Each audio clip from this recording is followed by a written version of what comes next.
Members of the jury need to speak up a little bit. They're having trouble hearing you. Okay. He was a member, I was his teacher in 5th grade. And because of all the publicity and stuff, I'm just gonna call you by your first name, is that okay? Okay. And you said you were a teacher in 5th grade, and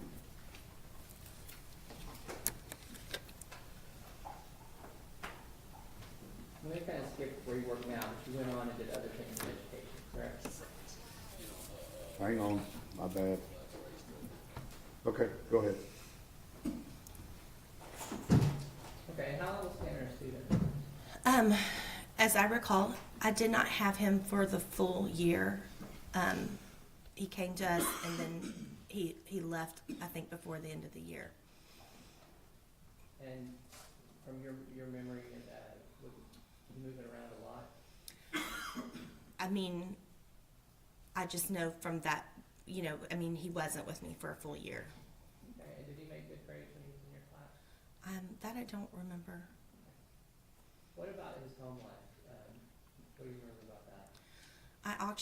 I don't remember a lot about home life. I just remember being in the classroom. Did you ever meet his parents? If I did, I don't remember. Do you remember where he was living? I remember that he was living with a cousin that was also in the same grade, or maybe in a grade below. He was living with a family where there was a cousin that also went to the school, but wasn't in my class. How would that living situation be classified? Homeless, or I can't remember the politically correct term, but when you are a multi-family sharing a home space.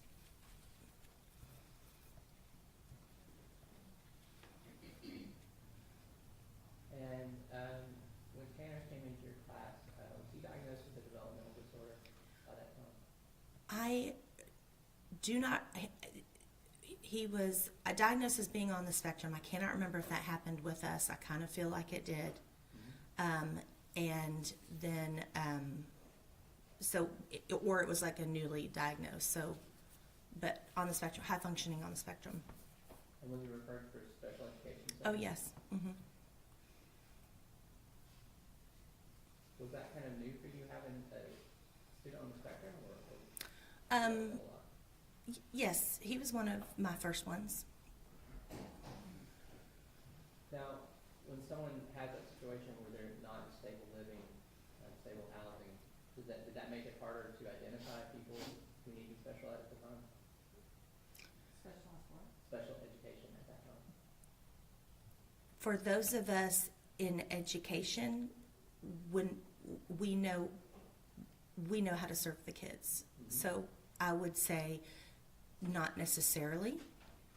I would say that when you are in the classroom and you are seeing social interactions and classroom management, you can see things that may need to be looked at a little deeper. So describe that for me with Tanner. What was his classroom behavior like? Against social interactions specifically. So Tanner struggled socially, partially, I'm sure, from moving. Coming in the middle of the year is hard to do. And so struggling with social norms, I would say. Do you remember having friends? I do not, but I don't think he was with us. I feel like, I know it wasn't the beginning of the year. I know it wasn't the end of the year. So I don't remember exactly the time frame. I just remember that it was kind of a chunk in the middle of the year. Can you recall like how other children were treating him at that time, or not? They thought he was odd. He didn't. When you're in 5th grade, you're starting to recognize like that maybe you shouldn't announce to the class that you have to go to the bathroom, you know, Yeah. that kind of stuff. So maybe a little standoffish, but we also, there were a lot of things that I did to try to build community. Okay, tell me some things about that, about the structure of your classroom. We did class meetings every morning, and which composed of a greeting, where we worked on making eye contact and greeting each other, and then we would do a one-word check-in so that people would know, hey, and people could expand if they wanted to on how they were doing that day, so that the class would know if someone's struggling a little bit to maybe give some space. And we would usually play some sort of little game in that little morning meeting. And did you think that structure that you had going, the routines you had going, were those helpful for Hannah? I couldn't say. I think that they were helpful. Morning meetings were something that I did for years, and I think they were helpful to my class. And you mentioned like one of the social norms he was violating was kind of blurting things out. Was that common? Yes. What about, did you have art and music in your class? Yes. Did Tanner react to either of those well? I can't remember specifically, Tanner, but the children, we would listen to Disney soundtracks for group work, and then classical music for independent work. And that was just something that I would play lowly in the background so that it wasn't so distracting, like if you heard pencils dropping and things like that. Do you remember what your relationship with Tanner was like? I enjoyed being Tanner's teacher. You think he enjoyed you teaching him? I thought so, yeah. Did you ever see Tanner get upset? Actually, I don't recall, no. Nothing that sticks out. So for you, you were able, you can call him and motivated? I think so. I do remember when he left that the school he went to called us pretty quickly to ask what were some things that we were doing to help with classroom management. So I enjoyed I enjoy being a teacher. It sounds like you put a lot into it. Were you able to try to talk to the other teachers and try to tell them about your relationship with Tanner and what had worked well for you? Mm-hmm. I called them. Do you think Tanner knew that you loved him? I hope all of my kids know that I love them.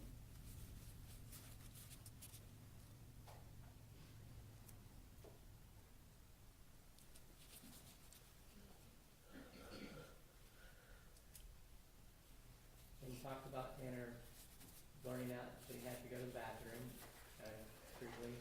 How'd the other kids take that? That held a little uproar? That was,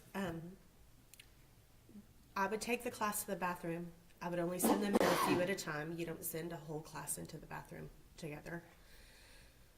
The rest of us would sit in the hallway and play a game while we waited for our rotations. The time I remember, we were coming back from the library and everybody had their books.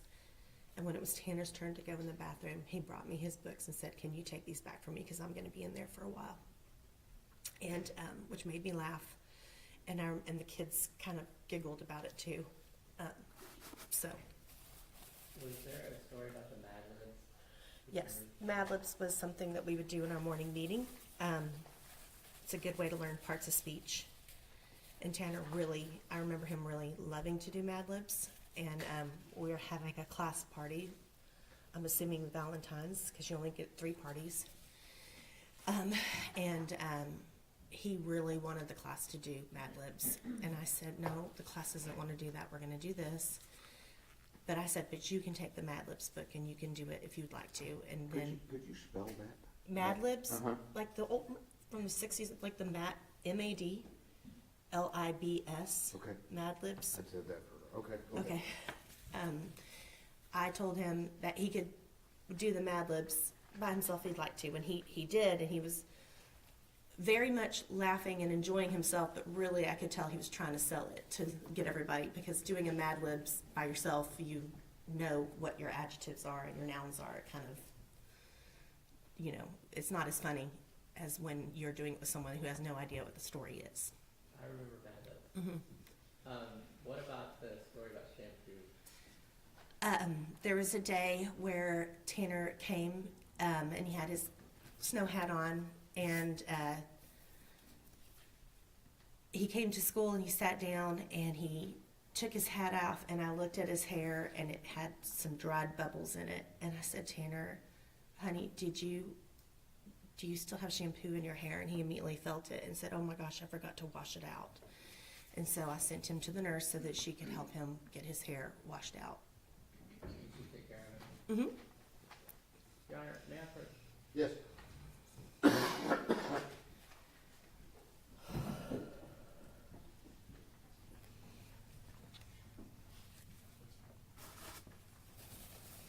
Your Honor, this is Defendant's Exhibit 70. Kristen, are you able to identify that for me? That is our class picture. And can you identify Tanner in the photo? Yes. Which one is he? He is on the second to the back row, and he is second from the left. Thank you. All right, move to admit Defendant's Exhibit 70 and publish to the jury. Any objection? No objection. Defense Exhibit 70 is admitted, and you wish to publish to Yes. point it to the jury. Yes, please. Second row.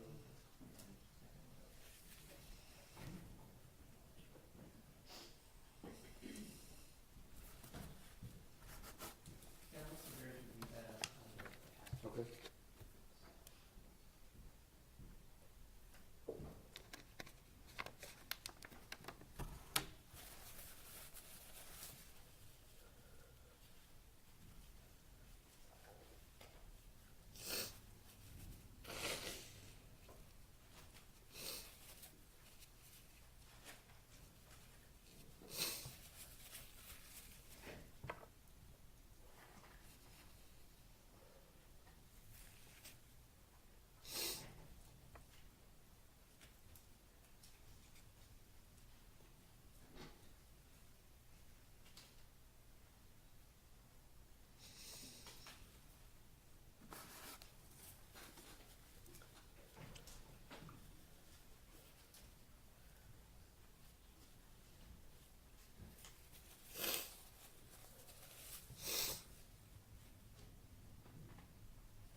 You pass the witness. Yes.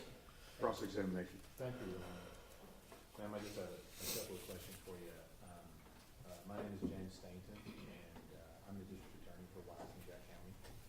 And I get the idea, ma'am, that you love all of your students, don't you? You're one of those teachers, right, that loves all your students. And is that, yes? Yes. Yes, okay. I get, even though, you know, you said that you only saw Tanner for, it would seem like a few months in the middle of the year, is that right? Yes. But you put the same effort into him as you do to all of your students, don't you? Yes. Of course you do. And you said a little bit, and just to be sure here, it's not unusual for kids that kind of move in the middle of the year to have problems adjusting and socializing, is it? No, that's not unusual. Not unusual. But it seemed like that whatever you did for your students, including Tanner, like the morning meetings, you did that for their benefit to help them socialize. Right? Yes. And you don't have anything to say, even during that short period, that you knew the defendant, Tanner Horner, that he had any problems with that? I'm Having sorry. the morning meetings and doing the things that you needed him to do. Yes, he enjoyed the morning meetings. Yes. That's what I was asking. Okay. He was able to participate with the other students. Yes. and communicate whatever you had asked it as far as giving their one word. I'm assuming that's good, bad, or happy or unhappy, is that right? And he was able to do that. Yes. That's a witness. Redirect. Nothing further, I think. May this witness be excused? Yes, sir. Yes, sir. Okay, hang on just a minute.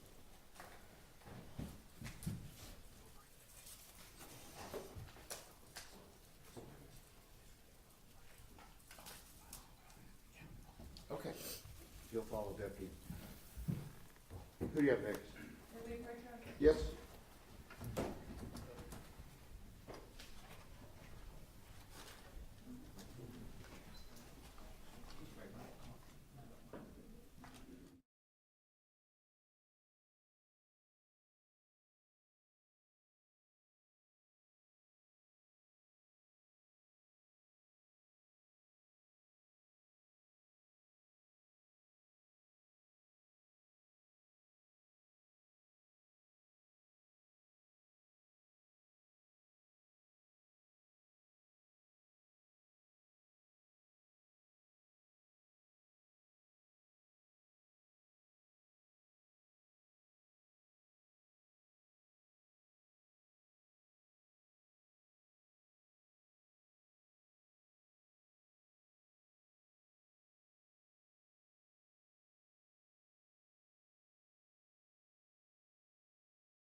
Okay.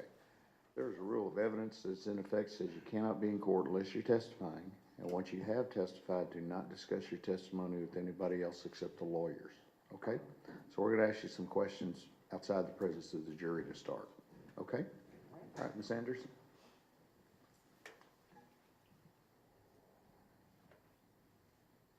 I'm not sure, Your Honor, what you would like me to ask. Well, I'm going to kind of treat this like a 705 hearing. So, Oh, I okay. mean, or I can let the state go first. It's whichever way y'all want to do it. Oh, well, Your Honor, it's not my objection, so, I mean, they have asked for this to take her on voir dire, so Okay. I think they get to go first. Okay. And Your Honor, for purposes of the record, the witness has requested that we use her name Beth Okay. instead of the full name, That's fine. and we'll provide the full name to the court reporter. Okay. Mr. Staten? Thank you. Is it okay if I just say ma'am? Is that okay? Ma'am's good. I'm old. It works. I'll make sure of that. And ma'am, it's my understanding that you are a speech language pathologist I by am. training, is that correct? That's correct.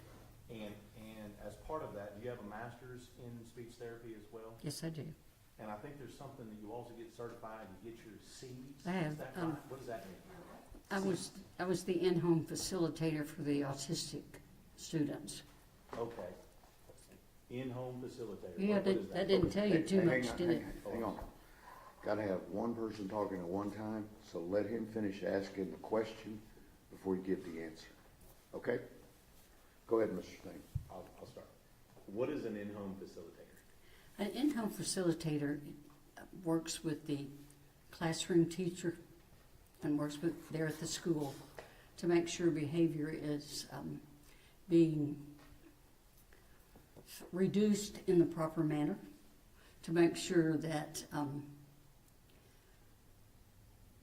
that the student is there and learns, basically is what it is, without all the erratic behaviors interfering with the ability for them to learn. Plus the rest of the students in the classroom don't want to be interrupted either.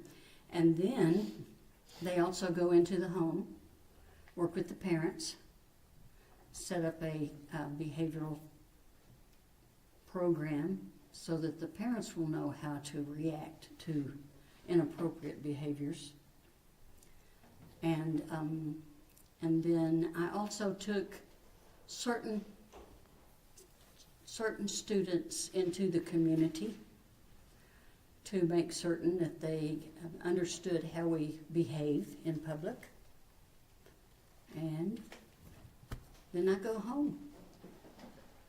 Okay. So let me ask you, as part of that, with regard to these students, do you do any testing of these students? Did you do any testing? Not for autism. That's the diagnostician. Okay. And you didn't, did you make any conclusions from that testing as to what you were going to do with those students? That's correct. So you took what the diagnostician said and used your training to form a plan. Exactly. Plus, before I just jumped in there with the diagnostician's recommendations, I went to the classroom and observed.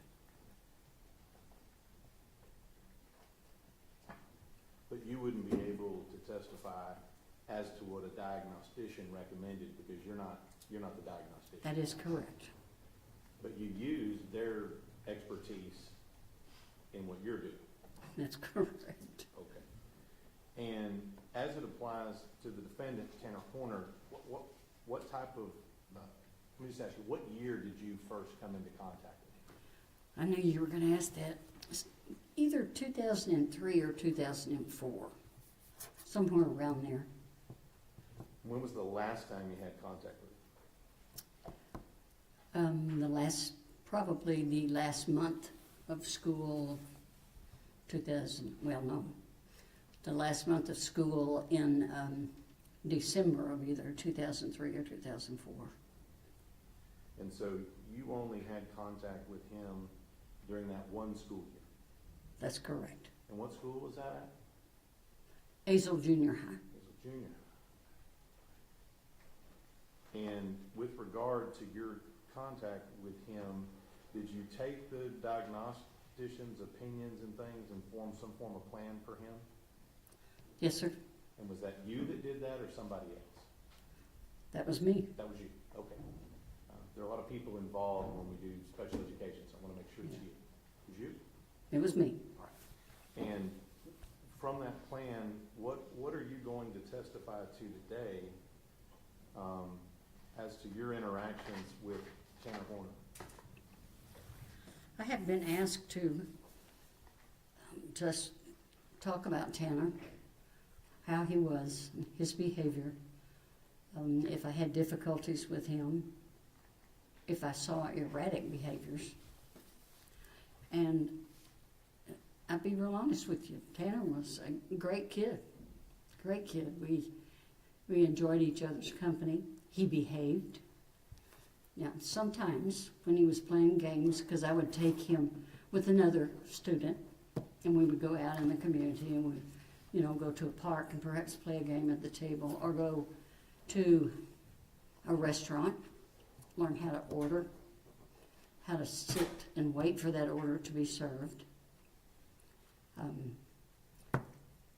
We went out to my place one time because I had pet deer, pet deer. Hey, I'm gonna ask you about, no, just kidding, go ahead.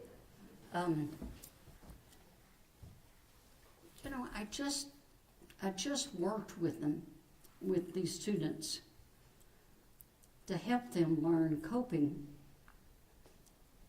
to whatever the situation was, because cognitively, you throw something in on an individual who has Asperger's, Tanner especially, you throw something out of the ordinary into his daily schedule and he's off. He can't adjust to it quickly. You need to slowly get him used to it, help him to think about what his behavior is going to be. All right, and so the summary of your testimony is only gonna be that which with you saw him and That's observed correct. him. And so you're not planning on testifying about what the diagnostician said? No. And you're not planning on testifying about all the plans that you created from that diagnostician's recommendations?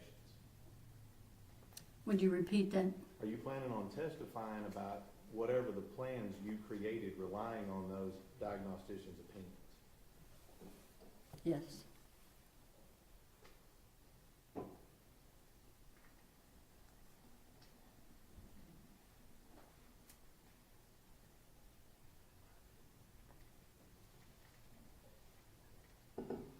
I don't have any further questions. Ms. Anderson? Hi, Beth, how are you doing? Doing well, thank you. Hold on one moment, let me get to my other notes. In formulating a treatment plan, are you required to rely, or is it necessary for you to rely upon the results and reports of other people, such as a diagnostician? The diagnostician and the teacher. Yes, ma'am. Are the treatment plans that you provide and that you perform and develop, are they based upon your training and experience? Yes. Are they based upon your personal observations? Yes. Are they based upon your interviews with the student or with the family and teachers? Yes. And for today, let me back up. Are all of those things that you obtain, are those necessary in order for you to provide a treatment plan and develop a treatment plan? Of course they are. Are your treatment plans tailored to each student? Exactly. Why is it important to tailor it to each student? Repeat. Why is it important to tailor it to each student? Well, to meet their needs. Are you here to offer an opinion whether the diagnoses that was given to you from the diagnostician were true and accurate? To the best of my knowledge. Well, are you here to give an opinion about the diagnoses? Yes, I can do that. Well, have you been asked to give an opinion on that, I guess I should say? Or are you here to talk about the treatment plan that you provided for Tanner? I haven't been asked. Not yet, anyway, right? Not yet, that's right. Okay. But is it your understanding that today, when we get in front of the jury, that you will be asked to tell the jury what your role was in Tanner's life during that time you spent with him? Yes, And are you here to tell the jury about the activities that y'all did? yes, And are you here to tell the jury about why you chose the activities that you chose? yes, And are you here to tell the jury about, again, your observations as to how Tanner responded to those activities? yes.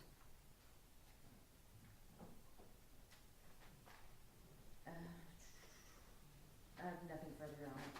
Anything else? Is there an objection? The only thing I would object to is any testimony based on what another expert told her or anything else. Obviously, that would be hearsay and additional expert testimony based upon her experience. But if she's just gonna offer her impressions of being around the defendant, I don't have any objections. I don't have any problem with that. I don't want her testifying from anything not in evidence that somebody else may have done.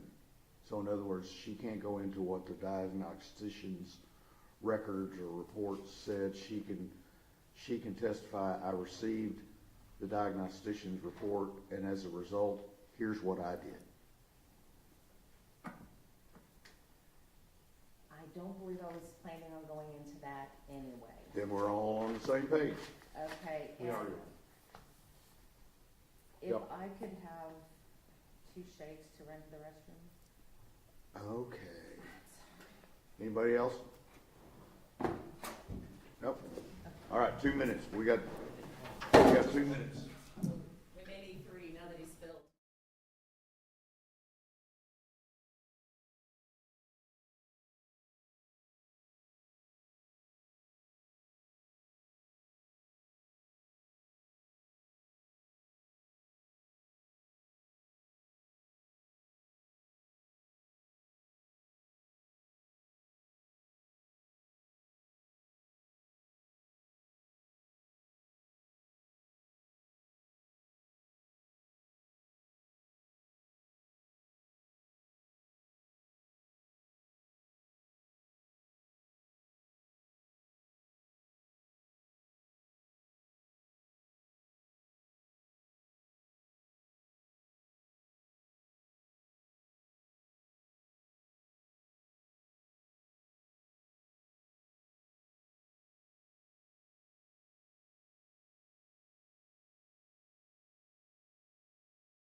Morning.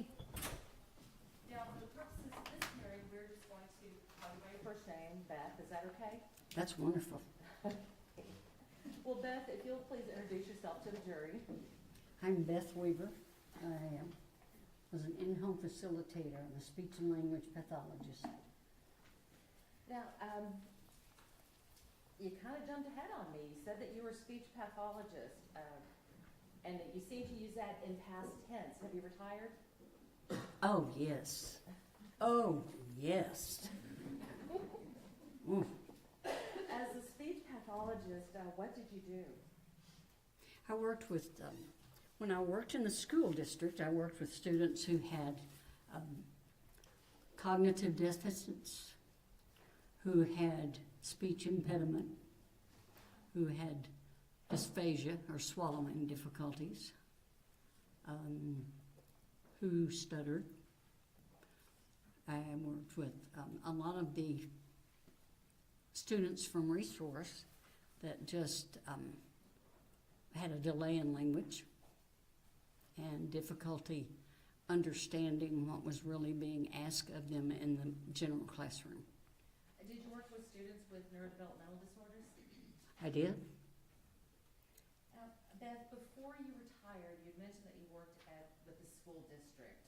What school districts did you work with? All of them. Fort Worth ISD and Azle. Now, Beth, you also had told the jury that you were an in-home facilitator. What is an in-home facilitator? An in-home facilitator is an individual who tries to help the student adjust to the classroom, what's expected of them in the classroom, how to behave in the classroom, and also goes into the home, works with the parents, makes sure they have a program that would work on the behaviors that need to be worked on.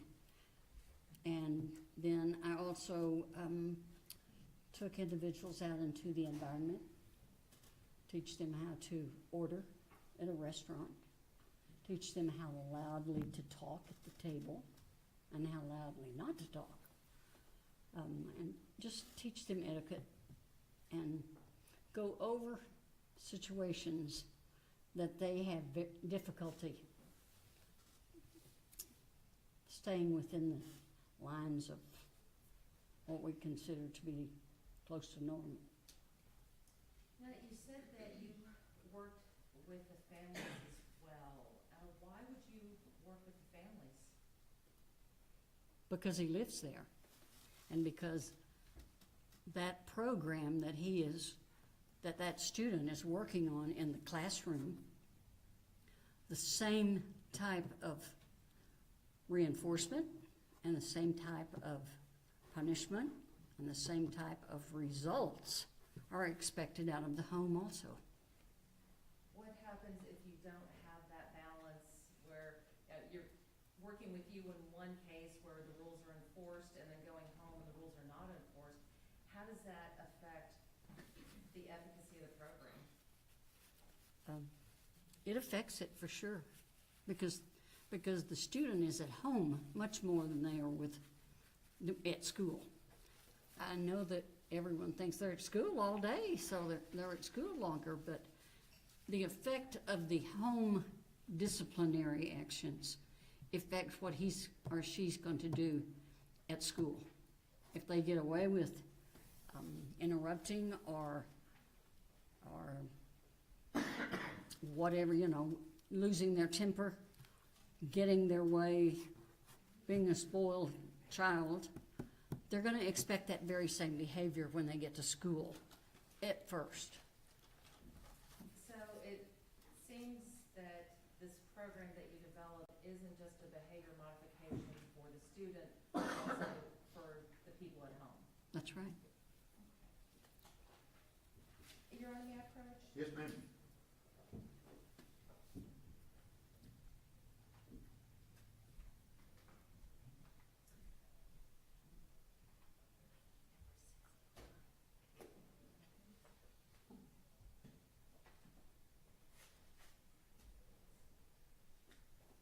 Beth, I'm going to hand you what has already already been admitted as defense exhibit number 69. If you'll just glance through those for a moment for me, and you Okay. can keep those up there.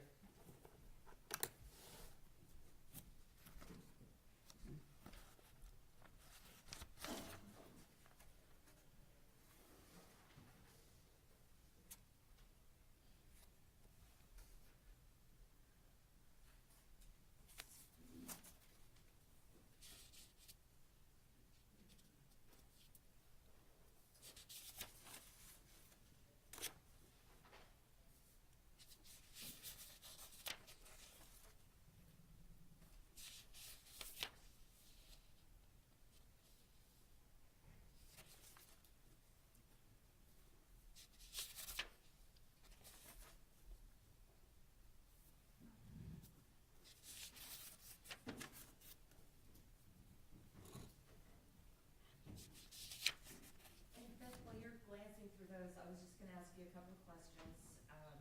One is, as an in-home facilitator, did you maintain records of your visits with Tanner and his family? Yes, ma'am. And as you're looking through those records, I want you to tell me whether or not your records from your visits are contained in those records. Give me a minute. Yep, they sure are.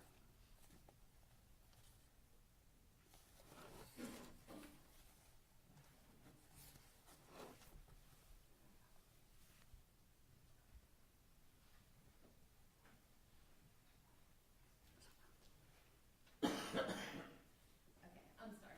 Are the records that you? Yes, they are. Okay, thank you. Beth, are the services that you provide to the students, do they fall into the category of being therapeutic? Yes, Why is that? because we're changing behavior. Did Azel always have in-home facilitators? No, ma'am, I was the first. You have met the first. When did they start using them? 2003, I believe. Maybe a little bit in 2002. And what were some of the reasons a student might qualify for an in-home facilitator? Behavioral issues. Let me just say, can I speak freely? Yes, ma'am? Autism is, Well, hang on, let's do this. Let's do a question and answer, okay? Okay.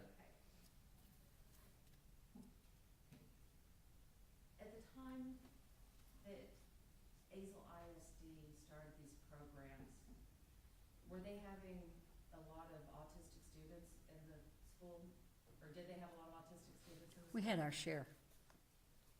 Were there any difficulties that these students were having in relation to mainstreaming? Absolutely. The program that was started to help these autistic students kind of navigate school, Yes. and your role in that was as a navigator. Yes. When the program first started, how many students were you responsible for?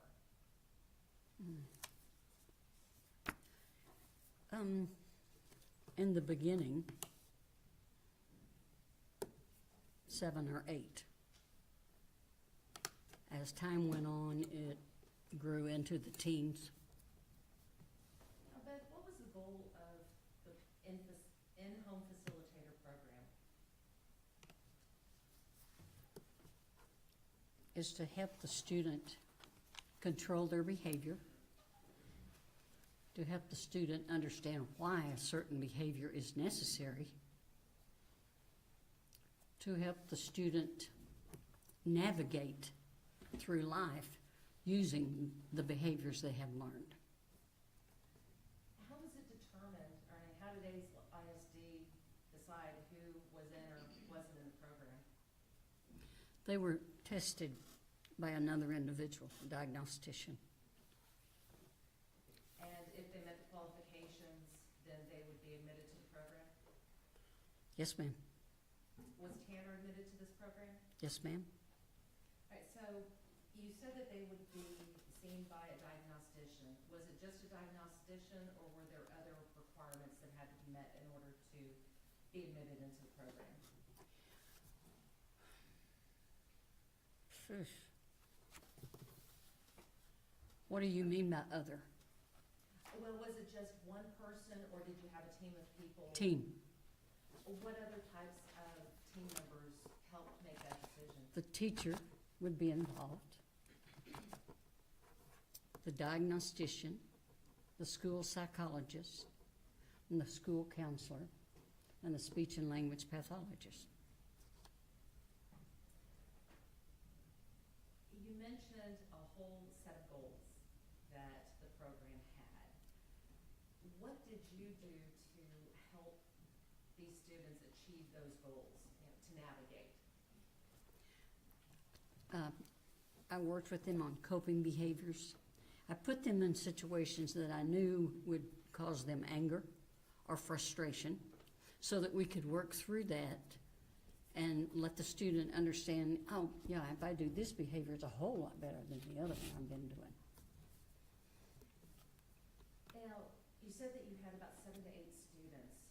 Did you have specific schedules for each student? Did you work with them as a group? Did you work with them one-on-one? How did that work?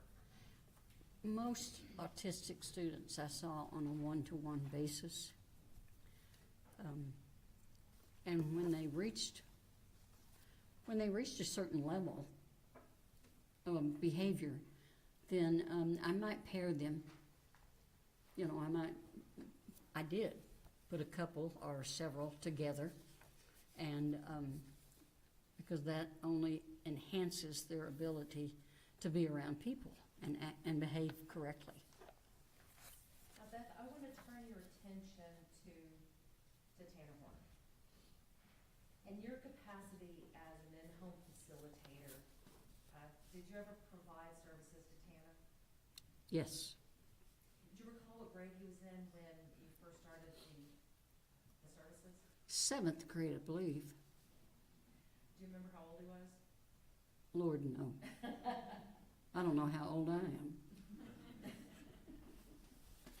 And Tanner had qualified through all of the diagnostics to get into the program, is that correct?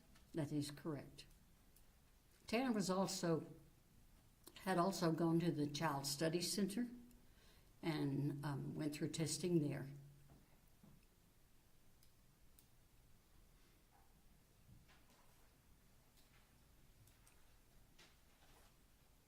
You want me to have a moment? Yes, ma'am. Y'all wake up. I'd stay awake.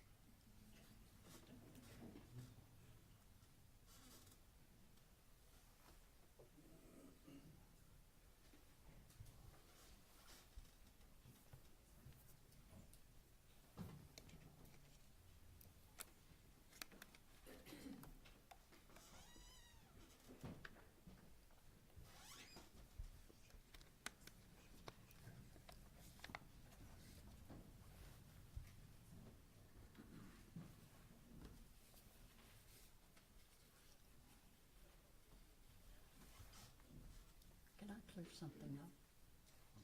Can I clear something?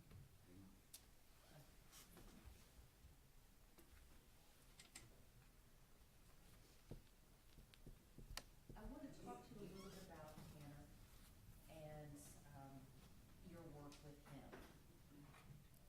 When you worked with Tanner, did you have the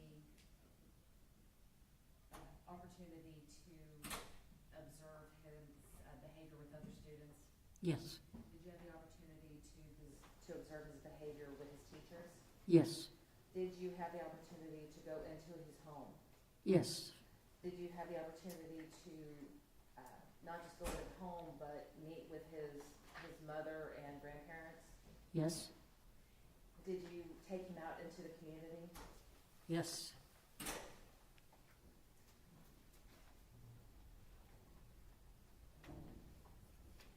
I want to ask you a little bit about your observations during these time periods. How would you describe Tanner's ability to recognize social cues?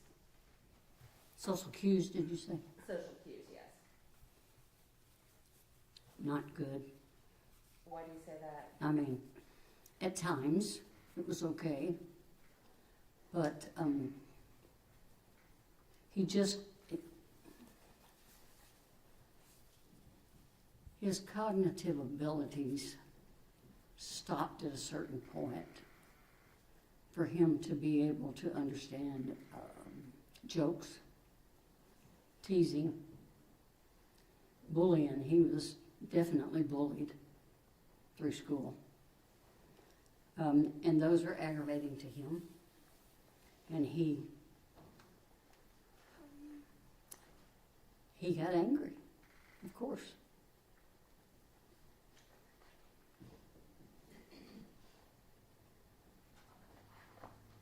Did Tanner appear to be able to identify other people's emotions or feelings? At times. Do you feel that he was able to understand boundaries? No, Why do you say that? because it's true. That's all I can say is, if he wanted to do something, and whatever he wanted to do was an item that belonged to someone else, it was difficult for him to understand that he couldn't use that item if they did not give him permission. Beth, I wanted to back up just one bit. As a speech pathologist, did you often work with students on the autism spectrum? Yes, And how can a speech pathologist help an autistic student? training for a speech and language pathologist includes cognitive, includes emotion, how someone interprets others' emotions and how they interpret what it is they're feeling inside of them. And we were trained in methods to do that. That's about all I can tell you. We were trained.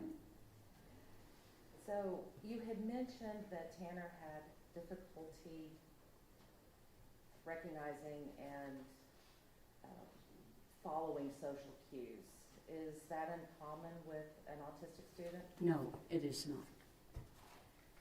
Now, Beth, what about concrete thinking? Can you explain to the jury what concrete thinking means? I can. Well, as you know, the difference between concrete and not concrete. Concrete thinking is the ability to think on what goes on in the immediate.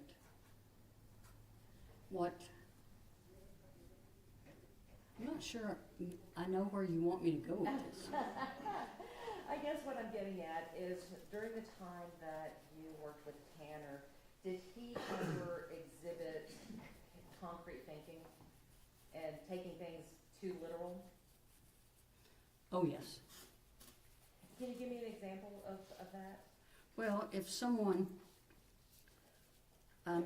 if he were in a classroom and someone was playing a joke on him, number one, he couldn't interpret that as a joke if it was offensive to him. And instead of just dealing with that in a manner that would be accepted, he gets angry. His anger would be pretty bad at times. Did you ever see him lash out at any other students? I have never seen that. Were you ever concerned that he might lash out at other students? No, ma'am. You had mentioned that when playing with students, other students, that he could get angry. Could you tell what the basis of the anger was? I mean, was it because anger to get anger? Was he frustrated? Was he annoyed? Could you tell a difference? He basically he couldn't understand it. Just couldn't understand it. When playing with other students, did you ever see him become frustrated with the process? Yes. Can you give the jury an example of one of those instances? I can't remember the name of this game years ago. It was a card game. You collect the cards and then you play I can't remember. Pokemon? Might be that, sure. When I had him with another student, they would play that. They couldn't wait. That was exciting to them. But if the other student did not follow the rules, and believe me, Tanner knew the rules. He just didn't understand all of them, but he could quote them to you. If the other student did not follow those rules, he couldn't take that. He just didn't understand that. No, you can't do that. I told you earlier, you can't do that. He needed the world to behave in the way he had learned the world was supposed to behave. That is not it. That's not the world. Well, how important is structure? Terribly important. Why is structure terribly important? Because it's the same thing over and over. There's no change. Tanner had difficulty with autistic students have difficulty with change in general. Any change in the routine, that will set them off. You know, they can't adjust to that. If you sat down with them and you told them ahead of time and you kind of worked them through it and you helped them to decide, well, my behavior needs to be this and not this, then they would do all right. But if it was just a change, just happened, that just messes their day up. They cannot adjust to that. They have to learn coping techniques to do that. Is this one of those things that you worked on with Tanner during the program? Yes, ma'am. Okay. Now, Beth, before I get into the actual program that you had with Tanner, I want to go back to you collecting all the information in order to develop that program. Okay. Now, before you had talked about the importance of going into the home and speaking with the parents and the grandparents and the caregivers in this case, did you, and I believe you told us that you had gone to Tanner's home Yes, and you had met with his mother yes. and you No, met with his I met with grandparents. his mother briefly, Okay. mostly grandmother. How important is it to go to the place where the student lives? Why does that matter when you're developing a program? Well, it gives me an insight into how they live at home, the circumstances and the environment that they live in. And all of that, of course, affects our behavior. Well, you said that it can affect your behavior. How can home life affect the behavior of a student who is on the spectrum? No different than from any other child. Okay, home life affects every child. The difference is a child who is not on the autism spectrum can adjust to those changes and can go on with the day in a normal manner. Children with autism cannot adjust. They have difficulty adjusting to those changes, and it's frustrating to them. And that's where you come in to teach some coping skills to help them adjust to those changes. Yes, ma'am. You said that you briefly met his mother. What was your first impression of her?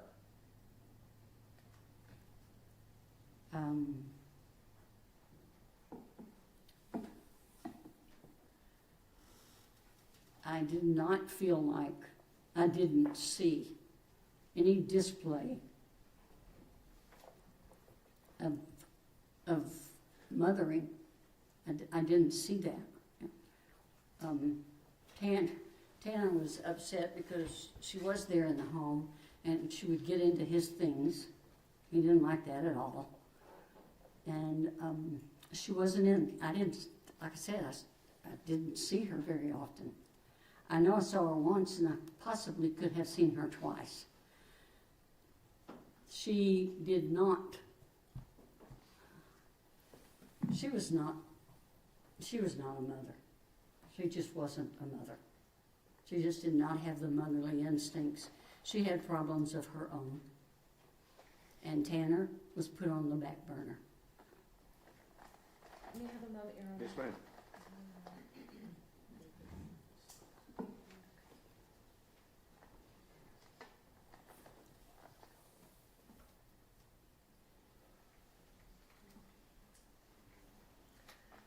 Now, Beth, I'm going to publish what has already been admitted as Defense Exhibit number 69.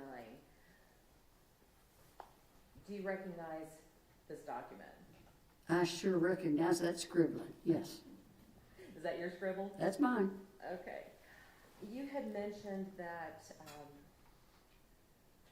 Tanner's mom was having some issues. Were there any concerns about her being in the home? Tanner didn't particularly like it back then. Like I said, she got into his things, moved things around. I mean, he had a routine, and he needed to stick to that routine. And with his mother being in the home, and it was a small home, with his mother being there, it just put a stick in his spokes. He just couldn't roll with it. Now, Beth, did the grandparents have any concerns with Tanner and the mom being in the home? Or I should say, I see you documented that there were concerns. Is that something that affected the stability of the home? You need to rephrase that. I think I do. That wasn't a very good question. No. I'll try again. Okay. Did the grandparents in this case have any concerns with the mom being in the home? Oh, I don't Did know. her presence cause any instability? For him, yes, but I don't know about the rest of the household. And in your records, you had documented that the mother had not always, or had been in and out of his life, and that he had moved several times during his youth. Yes. Why is it important to document that he had moved several times?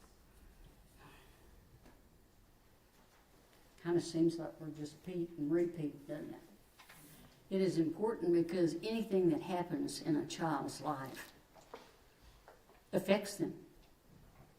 And moving around is not stability. And it would be difficult to continue a normal routine in all different situations. Because, I don't know where they moved to. I don't know what that was like. He didn't either. He just had to go. Right, so moving on to some more of your records. You had noted that the influence of Tanner's mother being in and out of his life was an area of concern, and that the grandparents believed that his aggressive behavior stems from the instability with the mother. Were you able to observe anything to support these concerns?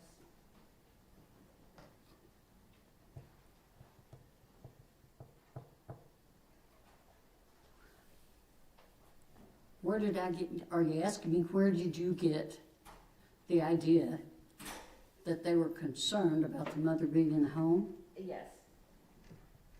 Well, actually, the grandmother said to me at one meeting that when the mother was there, that she said her being here infringes upon Tanner's routines. And we've already established that routines are important, right? Absolutely. And I wanted to note one more concern where the parents were concerned that MDT for Thursday, what is that? What is an MDT? I don't remember. Okay. And did you, could it be multidisciplinary team? Did I what? Could it be multidisciplinary team? Oh, I bet it is. We could just make something up. Nobody knows. Now, Beth, one of the things that was noted in your records was that the mother was back home and therefore Tanner's behavior is not exactly the same as before. Would that indicate to you that the mother's presence caused these disturbances? My opinion is yes. And one of the other concerns was that the effect of mom being in and out of his life. Sure. Oh, getting ahead of myself. Okay. Did Tanner's mom ever get involved in any of the sessions that you had at the home? And Judge, we can turn up the lights if we Okay. Oh, let there be light. let there. Ask that again, please. Okay. Did Tanner's mother ever get involved in any of the sessions you had in the home? No. Did she ever make her presence known during these sessions? She was in the room, and that's it. And would she ever make any comments about what was going on during the sessions, even though she wasn't directly involved with No. them?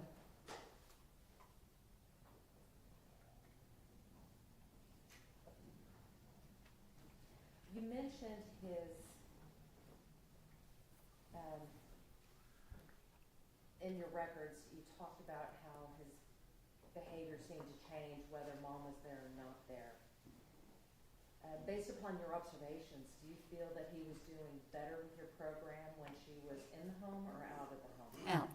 Why is that? Because her being in the home interrupts his routine. Also in that home was his grandmother.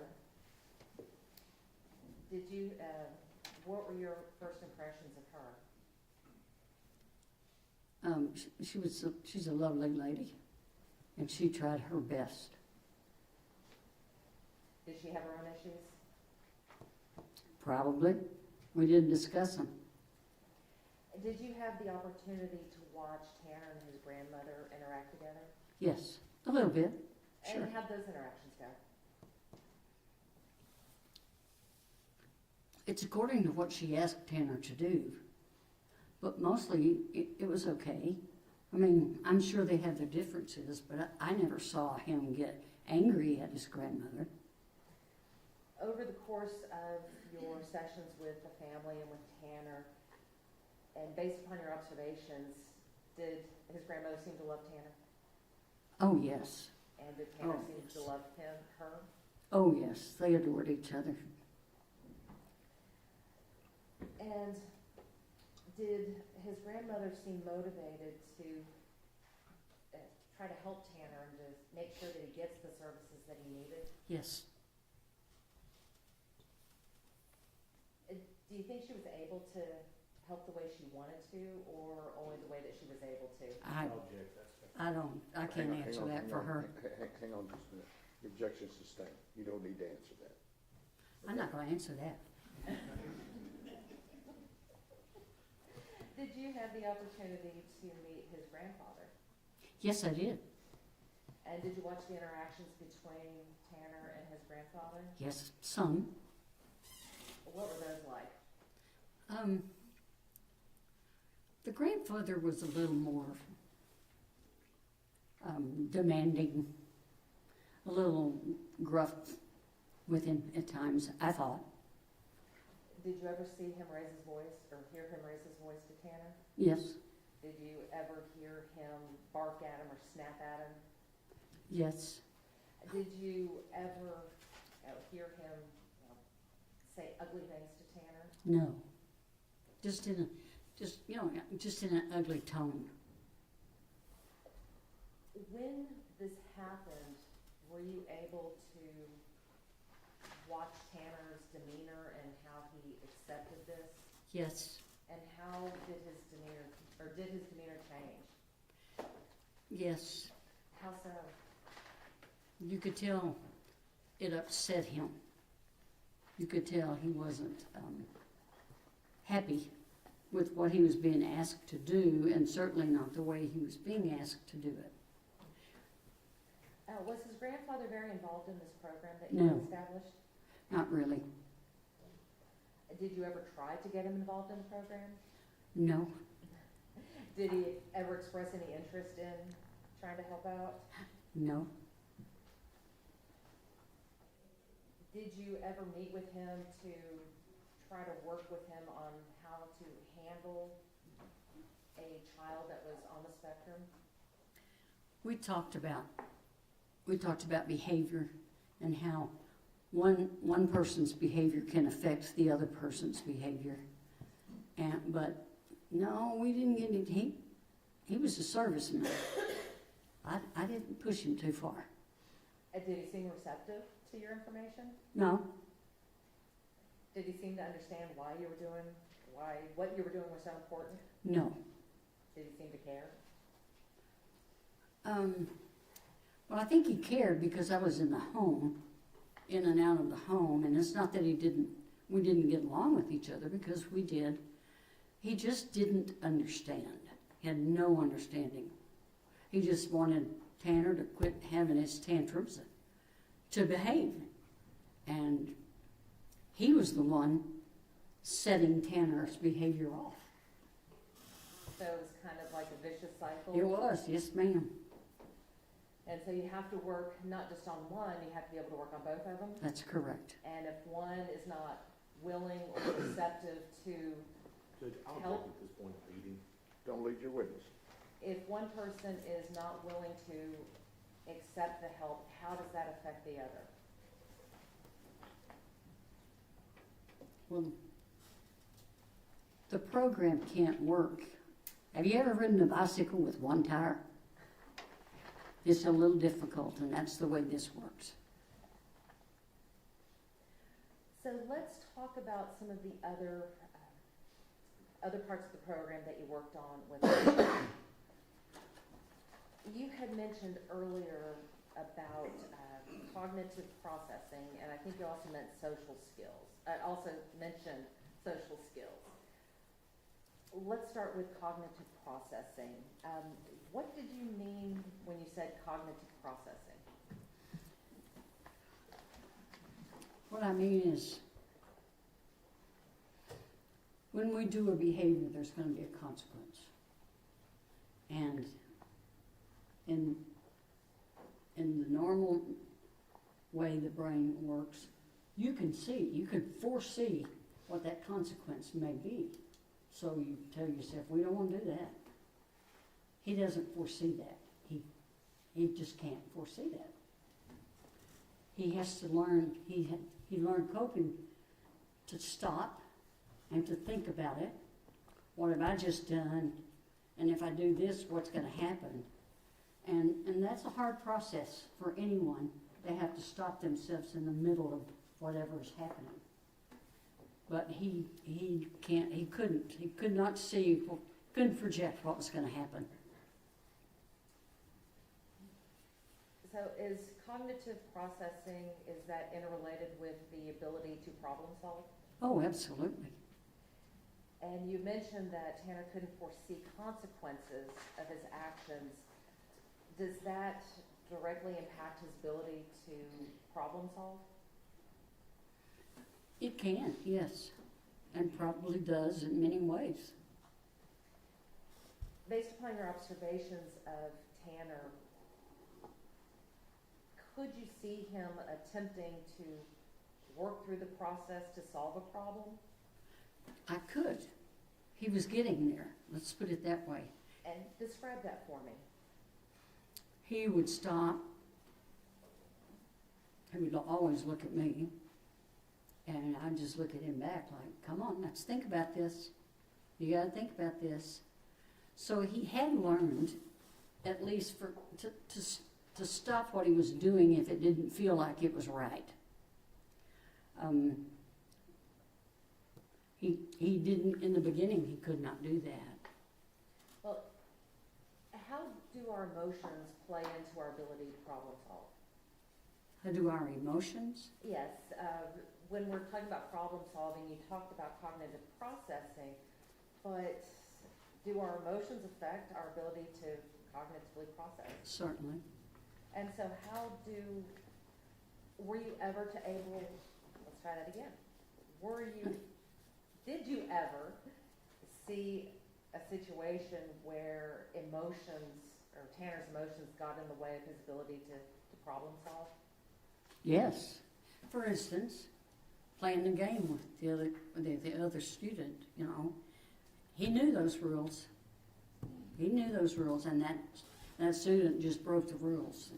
And so I would watch him, and he got to where, when that happened, he would stop and think.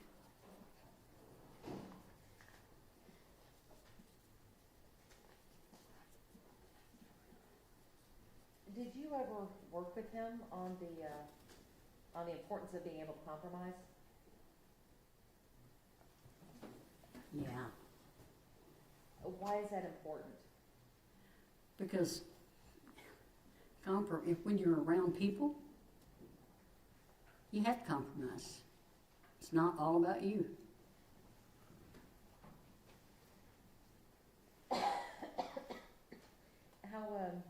How did your sessions on compromise go with Tanner? Well, we didn't have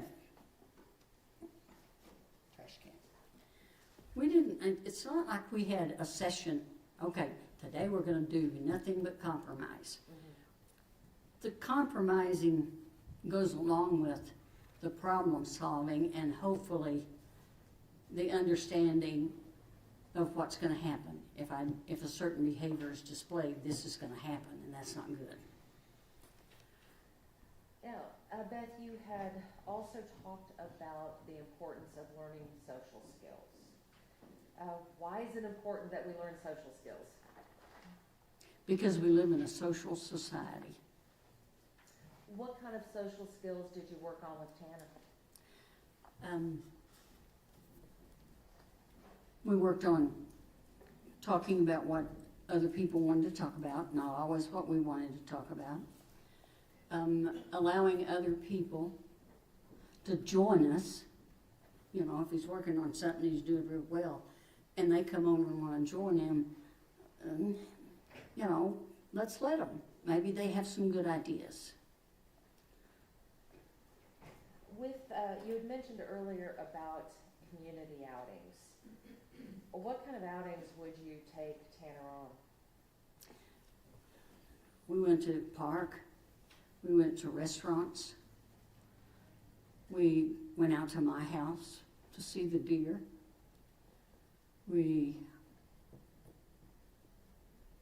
That's about it. We went to numerous restaurants. Some that were quiet and some that had a more noisy environment. Why are these community outings important in your work? In my work? Yes, and your work with students. Because it helps them to learn to cope and to adjust and to accept what's happening around them without having a meltdown. Throughout these outings, did you see any improvement in Tanner's behavior and yes. his coping? Oh, yes. Yes, Tanner. At first, first restaurant, he talked too loudly. And, you know, it interrupted people around us. And as it went on, he learned not to do that. And he would ask me, am I talking too loudly? I would say, a little bit, yep. And he would adjust. Now, Beth, I have some more of your records here. And one of the things that was discussed was the ability to reduce Tanner's tantrums and increase socialization skills, to allow him the privilege of having friends. Yeah, Did Tanner have a lot of friends? no. Tanner was bullied at school. So, you know, he might have had, I don't ever know of one, to tell you the truth, but hopefully he did have friends, but I don't know of a single one. Now, you had talked about taking Tanner out to eat, and one of the notes that, some of the behavior that you observed was, he was excited to go with me to get a bite to eat. He was awkward when ordering his meal. He was not vested in any topic other than his areas of interest. I always initiated the conversation, and Tanner would respond, but did not perpetuate a stream of conversation. Right. Was Not this- unless it was his interest. Was this uncommon, or is this uncommon with a person on the spectrum? No. And as you proceeded with these community outings, you said that you were able to see some improvement? Oh, yes. And would that be noted by Tanner was being more talkative? Yes. He communicated better because he talked with us, and he just had an overall improvement, really, which is why I recommended him continue. And I'm not going to go through all of these slides with you, but I did have a question about these tick marks. What are these tick marks for? So, because when the jury goes back and takes these records back with them, I'd like them to be able to understand what it all means in there. It means he did what? It means he entered the conversation well. He added to the conversation. He initiated. He talked loudly. Now that one's not particularly good. But his turn taking was really improving. I was very proud of it. But in spite of some of these, he still had some issues. And again, the jury will be able to take these records back and look at them. But you noted that goals are showing good improvement and continue with the current plan. How important is it to continue with these plans? It's important. It's very important. Why is it important? To strengthen the coping skills that he's learned, and to help build his confidence that he is communicating with others. He's doing a good job. He's turn taking. He's just behaving well. At this point, you recommended that the school continue with the current plan. Do you know if that happened? I don't know for sure, but I don't think so. And what can happen if a person who is learning new skills, showing improvement, is suddenly taken out of that program? What happens to those skills? Well, I can't really say. It would be the individual. Speaking about our individual, he will either continue with what he's learned, or it will go by the wayside. Well, let me ask you this.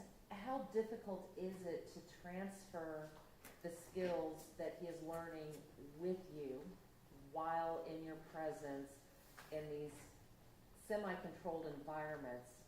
How difficult is it to take that and put it into another context where he may not be with you, may not be in a controlled environment? I guess the transferability of these skills. Yes. Well, at first it was difficult, but when he learns how to behave in a manner that is acceptable, then he goes on and he uses them. It was, in my opinion, it was very important that he continue. And I just don't think it happened. Now, Beth, it's been 20 years since you've had Tanner as a student. It's been over 20 years since you were his in-home facilitator. How do you remember him so well? I liked him. He was a great kid, and he was mannerly. Yes, ma'am, no, ma'am. I'm sorry I did that. I just had fun with him. He was a fun kid.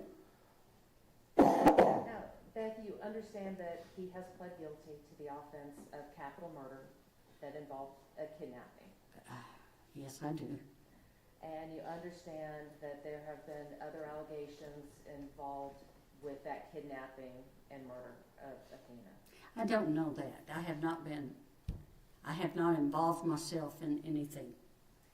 Now, Beth, are you saying that Tanner's autism was, you know, the reason why this incident occurred? No, Do you feel that it's an excuse for what happened? no, Do you feel that it justifies No. him doing what he did? no. Do you feel that it's a defense to what he did? It's what? A defense to what he did? No, I don't. I'll tell you where it comes in my mind, is this young man should have never been in that truck by himself. Now, Beth, I want to go back to one last question, and that is, when you were Tanner's in-home facilitator, did you enjoy spending time with him? Did I what? Did you enjoy spending time with him? Yes, very much. All right, Your Honor, I'll pass the witness. Mr. Staten, do you anticipate much cross-examination of her? There's been a lot gone over, Judge. I don't know where it's gonna go. All right, let's take our morning break, okay? We'll start back up at 10 minutes to 11.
Beep, beep.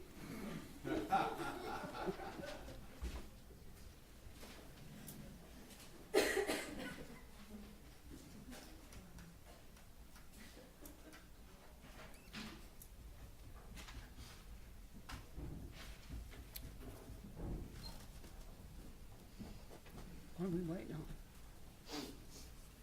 on? Yeah, they're important. Yep.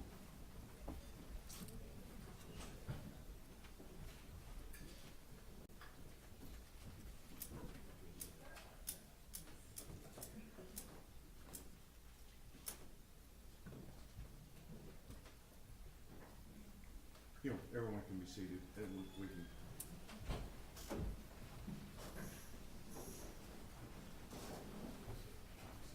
All right, Mr. Staley, cross-examination. Thank you, Your Honor. Ma'am, I appreciate you being here today. Thank you. And your work with our youth for so long. Appreciate that. I'm gonna go through just a couple things with you here, and we'll let you get out of here, okay? I appreciate that. Ma'am, it sounds like to me that even in the limited time that you knew the defendant, Mr. Horner, it seems like you put a lot of work into it. Is that right? Yeah, I did. And I take it from your explanations of things, this was not unusual for you to put this type of work into a student. Don't ever get my job. Yeah, well, you have to, you know, you learn to love them, and you want to do the best for them. Okay, go ahead. Is your microphone on now? It is now. Do you sing? I didn't know singing time.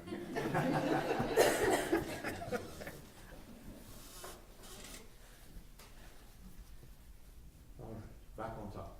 Back on topic. And it's fair to say, though, that whatever you're talking about today about Mr. Horner is from 25 plus years ago, is that right? A long time ago, yes, sir.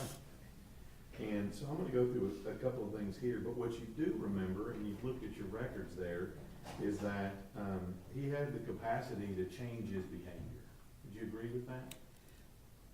Yes, And you. not as easily as, not as easily as children that aren't under the autism spectrum. But yes, his behavior can be changed, and it Right. was. And you noted that in your report, and I think we saw the little hash marks and things on there where you're giving him a score that says he's doing better as you're working with him, is that right? That's right. And it seems like from all your records, he continued to do better throughout your training with him. He did. And this is through, you said the 7th grade, is that what you said Yes. earlier? And at some point, it's up to him as to whether or not he continues with his positive behavior or not. That's true. Now, we talked a little bit about the family situation, and it looks to me from your records, and I think one of your records said specifically that the grandparents were always a stable factor in his life. Did I read that right? That sounds like something I would write, Okay. because I felt that way. All right, I'll leave it at that. And because of that, I think you said that his grandparents, one or both, would at least attend your sessions or meetings or what have you. Is that right? Except when we had our outings to restaurants, etc. But yes, they were there in the home. And you'll agree with me, being there in that home, if you had seen anything that you felt was a problem in that home with the grandparents, with Mr. Horner in the 7th grade, you would have reported that, wouldn't you? Yes, I would have. Because that's because you're a mandatory reporter in Texas. That's correct. So you felt comfortable being in the home and working with Tanner in and out of the home. Yes, I did. And so as part of that,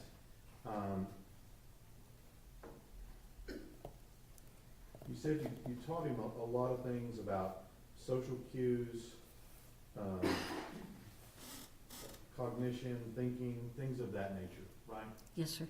Now, as part of your program, and correct me if I'm wrong here, but it seems like you're teaching them a lot about how they're supposed to act out in society. Is that right? That is correct. And this is not unusual for all sorts of kids with all sorts of other disabilities, not just autism. That's correct. And so in that vein, the things that you're teaching them is things on a basic level, like right and wrong. Is that Yes, sir. correct? So not stealing. Is that right? As far as behaviors go. Behaviors, of course. All the way down to what voice level you're supposed to use in a restaurant. Yes. And those are those things that you are ingraining in them and giving them examples and showing them the right way to act. Yes, sir. And in this particular case, even though you had a limited experience with Mr. Horner, you've indicated that he understood and had the capacity to make those right decisions. Correct? Yes, if I understand what you're asking. Well, I guess you said a little bit that that if given your skills and given your training, that he had the ability to stop what he was doing if he didn't feel like it was right. That's what you said a minute ago. Uh-huh. And so you're teaching him what is right and what is not right. When it comes to him, To yes. him, of course. And at some point during that, you indicated that he was able to improve, and I think you said he was getting there. He was. He sure was. That's right. And that he can do these things, correct? He has been informed. Whether or not he applies it, that's up to him. But yes, he had learned. Now, went over a lot of things, so I'm trying to catch up here.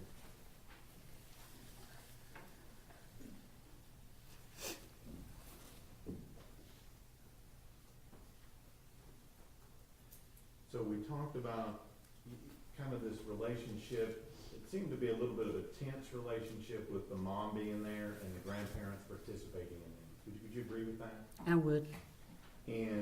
But even though that was going on, we still had the grandparents being active in his life. Absolutely. And this is not the first time you've had grandparents raise a child, is it? No. And even if mom was being disruptive or causing a problem, that was Mr. Horner's base was his grandparents. That's right. And I think you talked about his grandma. I think you described her as a lovely woman. Is that right? She's a very lovely woman. And I think you described grandfather as a little more gruff. I think that was your word. Rough, cranky. Yeah, Cranky. that was Bill. Kind of a get off my lawn kind of guy. Yeah. Is that what you're talking about? Yep. And given his military experience and where he had been in the world, did you blame him for being a little gruff? Not at all. Because you remember he had been a soldier at some point. Is that right? Yeah, I believe in the Vietnam War. Exactly. So when we're going through this and we're talking about Tanner, you at least attempted for the time you were with him to teach him those skills that we saw up on the board. Yes, sir. Now let me ask you this.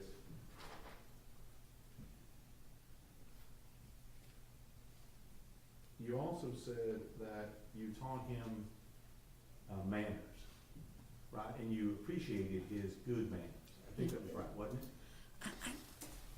I don't know if I said I taught him manners or not, but I taught him how to behave, was trying to get into his head how we behave in public. Right.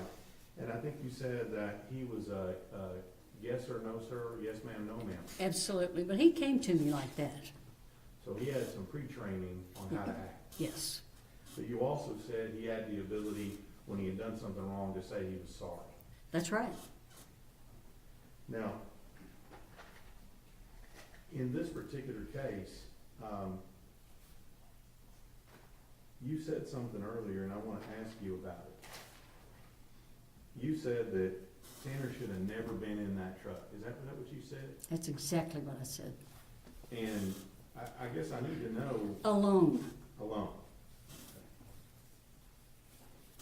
So I guess what you're saying is that he shouldn't have been trusted to be in that truck alone. Right. And that's not to say that he couldn't do that job and do it well. That's to say, when circumstances don't follow the norm for him, cognitively, he can't, what he's telling himself is, just fix it. Let's just fix this. And sometimes his fix is worse than the problem. Right. And what's your understanding of what he initially did to Athena Strand that precipitated this event? What's your understanding of that? Well, from the news, back when we lost Athena, it's my understanding that he was backing the truck up and bumped her, or I don't know, hit her with the truck some way. And that's why you're saying that he shouldn't have been alone in the truck, That's because right. your understanding is that he hit her with the truck. That's right. Think about it. If another adult had been in that vehicle with him, the outcome would have more than likely been very different, and we would still have little Athena. But you understand, if the fact is that he did not hit her with that truck, that creates a whole different situation. He didn't?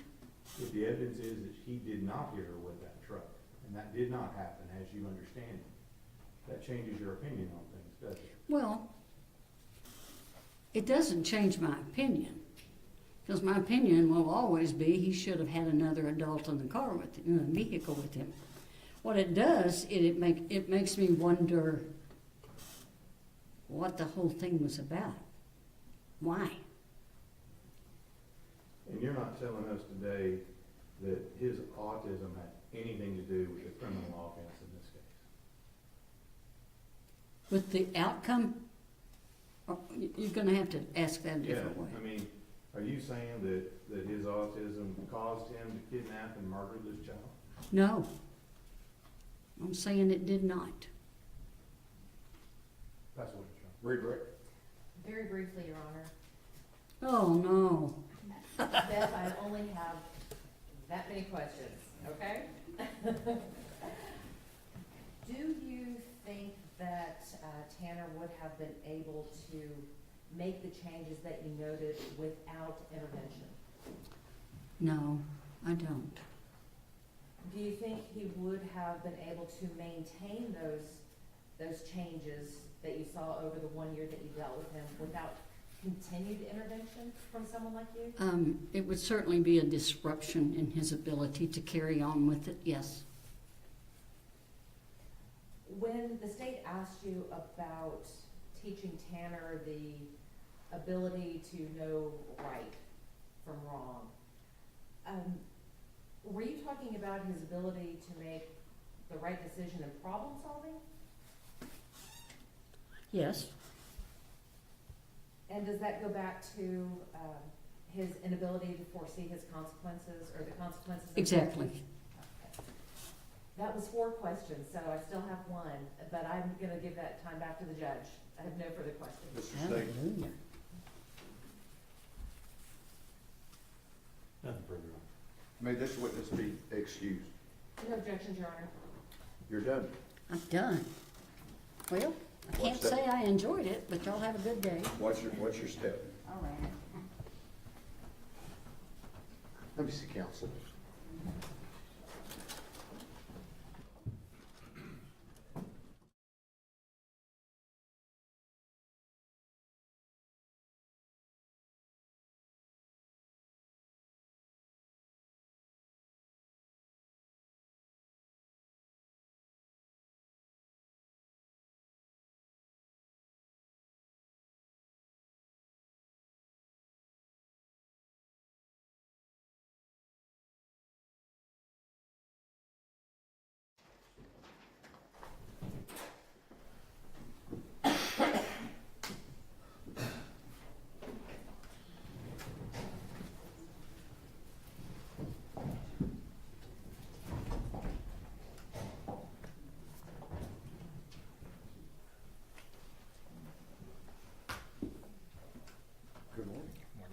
Ladies and gentlemen, this witness has been previously sworn to testify truthfully. And if you get to the point, doctor, where you need to approach the board, please feel free to get up and walk around. Very good. Thank you, sir. Mr. Goble. Thanks, John. Dr. Lewine, would you introduce yourself to the jury, please? Hi, good morning. I'm Dr. Jeffrey David Lewine. I am a neuroscientist by training, so I'm an expert on the brain. Okay, can you, tell me a little bit more about what neuroscience is? Yeah, so I do have some slides here, although it's not working. Just ignore these for the moment. Just listen to me. They're mostly for me. So neuroscience is the study of the brain, the spinal cord, and the nerves in health and disease. And it includes everything from the basic biology of individual brain cells to how brain cells are interconnected to form networks that support things like memory, attention, the emotional regulation of behavior, to clinical aspects of neuroscience, so how when the brain is damaged, that manifests as disease or injury.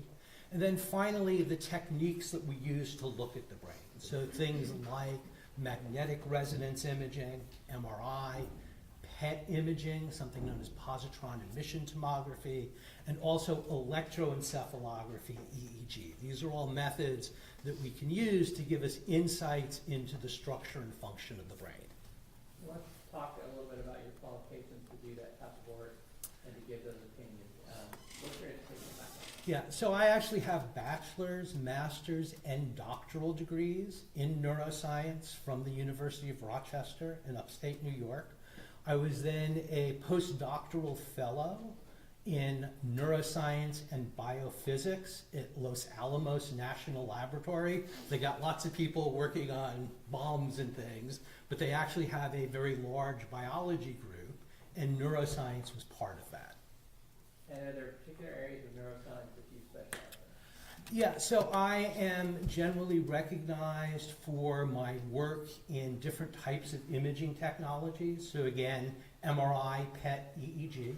I do work on a number of conditions, most notably autism spectrum disorders, traumatic brain injury, epilepsy, and post-traumatic stress disorder.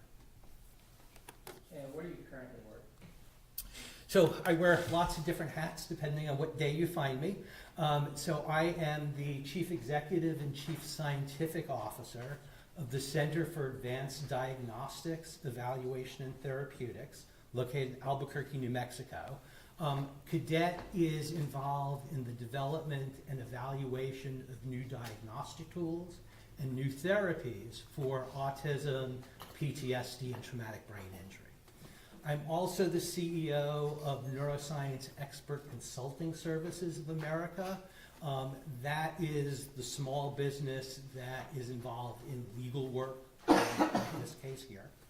I am an affiliate professor of translational neuroscience at the Mind Research Network, also in Albuquerque. MRN was established by a $60 million grant from the United States Congress to look at brain structure and function in health and disease, especially psychiatric disorders. I have faculty appointments in neurology and psychology at the University of New Mexico, and I'm also the director of research for a small pharmaceutical company, Beyond Barrier Therapeutics, where we're developing and testing new therapies for traumatic brain injury and something known as organophosphate poisoning. Are you a medical doctor? So I am not a medical doctor, I'm a PhD. So you're not here to testify to a diagnosis for Mr. Horner, any particular condition like a doctor would do? That's correct. So I don't do diagnosis. I'm involved in the science of treatment, but I don't do direct treatment. I don't prescribe medication. I don't do diagnoses for individuals. Okay, so for this case, you're here to use your expertise as a brain scientist, for lack of a better word, to talk about Tanner's brain.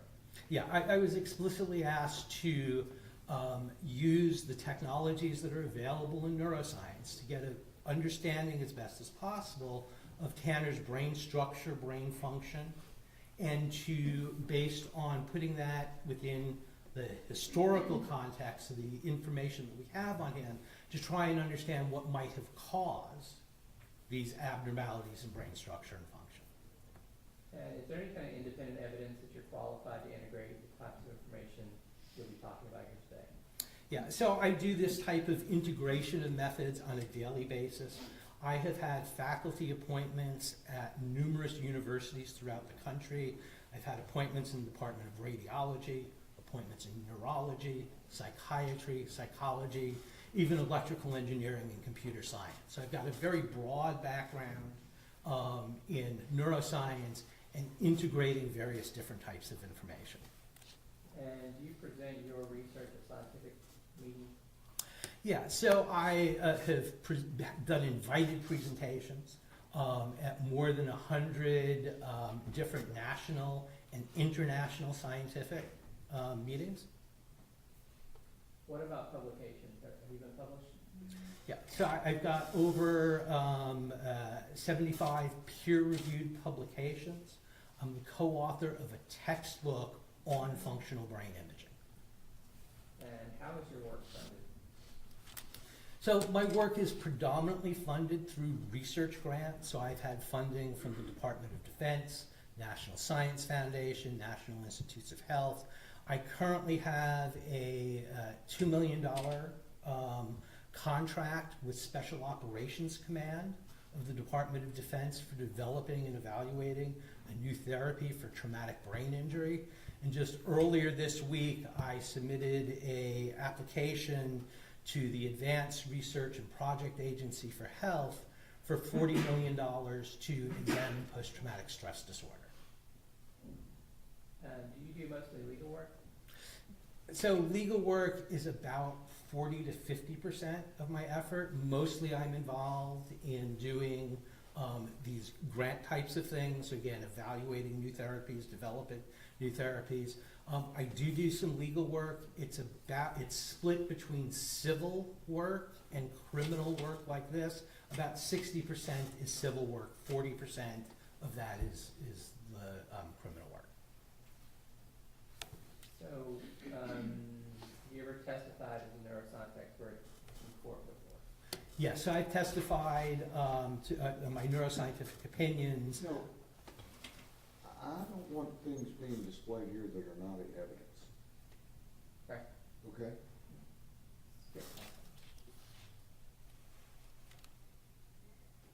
Okay, again, this is stuff that's not admitted into evidence. I mean, there's stuff on board here that is not admitted into evidence. I think all of that would be on his CV, so we can go ahead and move to his that part. Will you have any objection? Well, I mean, it was shown to me, and I wasn't really understanding exactly where they were going with this. None of this is in evidence, and I guess it depends on what they're offering it for. Well, it appears to be a PowerPoint presentation. Yes. So, do you have, you've seen it? I have seen it. Do you have any objections?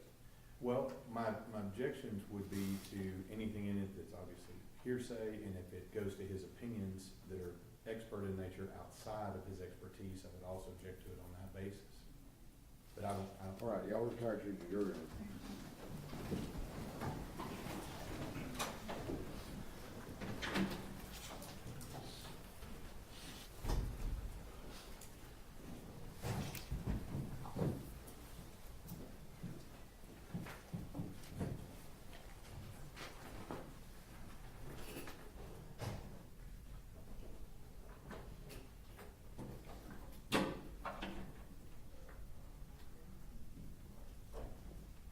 Everyone may be seated. I didn't mean to cut you off, but I mean, he's flicking the deals, and I'm like, wait, what's going on? So. Well, with the other experts, I'd introduce the CV first, but nothing on here wouldn't be contained on the CV so far. Well, but I mean, he's testifying, and like this, I've been recently awarded $1.5 million from the Special Operations Command. He's not testifying. I mean, we got stuff up here on the jury that the jury's reading that he's not testifying to, and I wanna clear that out.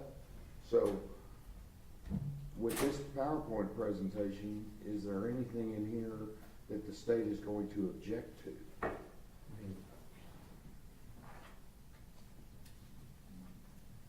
I mean, I'm gonna let him testify to it, but I don't want it being shown to the jury as an exhibit.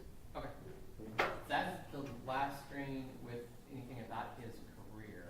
Okay. The rest of it is the materials that we provided yesterday and today. Okay. With his finding.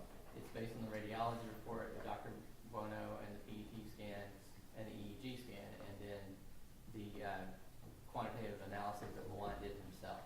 Okay. Well, some of the stuff, I mean, we didn't go over all this stuff in the 705, if I remember correctly, but there's stuff in here about he's making assessments as a defendant as to what his toxic exposure is, what it's from, his neurodevelopmental disorders, which he can't diagnose, that comes from somebody else. Well, but I'm assuming he relied upon the other, reports that have been testified to. Is that correct? Yes, sir. Okay. That's correct, but he's not able to make any form of diagnosis and make any conclusions that Mr. Horner is suffering from any of these. He doesn't have that ability. Well, that's already been testified to, so he can rely upon it.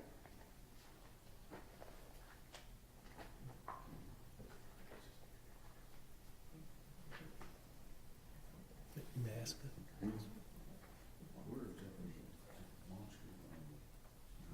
Yeah, I mean, if it's gonna be, are they offering it just to be demonstrative, to just show certain things, or are we trying to admit it actually into evidence? What do we, This is just demonstrative evidence. We have his 3 reports we're gonna move to enter, and we have his CV that's already been entered into the record, and we're gonna move to enter it for all purposes. Okay. And Do then you have any objection to that? I don't think so. Okay. I had no intentions of putting in every, well, I mean, the images he's gonna use. I think the report itself probably contains. As long as we're gonna introduce it so the jury can have it, if they deliberate, I'm good I'll do with the it. next thing. Okay, all right. Is that okay? Oh, yeah, absolutely. All right, sorry. Demonstrative, I mean, I'm gonna say demonstrative only on this as far as the power. Yeah, this is demonstrative only. I don't intend for this to go back to the jury. That's why I supplied it to him. to But look we at. will mark it, we'll introduce it for purposes of the record. We can absolutely, sure. Okay, I'm good with that. Can I just want to make sure I understand. So, information about toxic exposures that's in reports that I have read, am I allowed to? I would it's- next ask you to identify these, which will be your 3 reports and your CV. And that came from Dr. This is the one. Speck. Spec was Yes. the lead. Okay. Yes.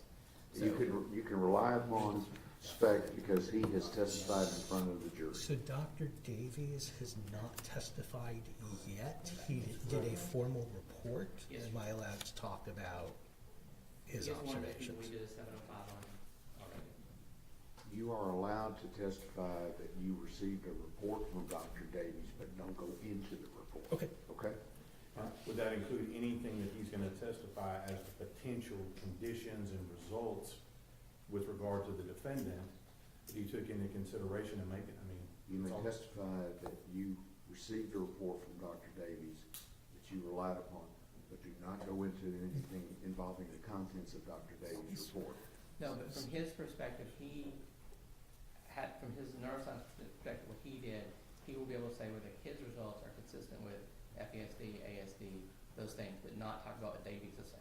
I'll let him do that. Does that make sense? And am I allowed to indicate that Dr. Davies' report indicated that there was likely alcohol, No, fetal you're alcohol? going into the report. Okay. Okay? And some of that's on this. Well, that's just for demonstrative purposes, so it'll all tie up, so let's go. Okay, does that make sense? All right, let's go. I'm just gonna start after your side. That's fine. Thank you, sir. Yes, sir. That's what I get for doing something out of order.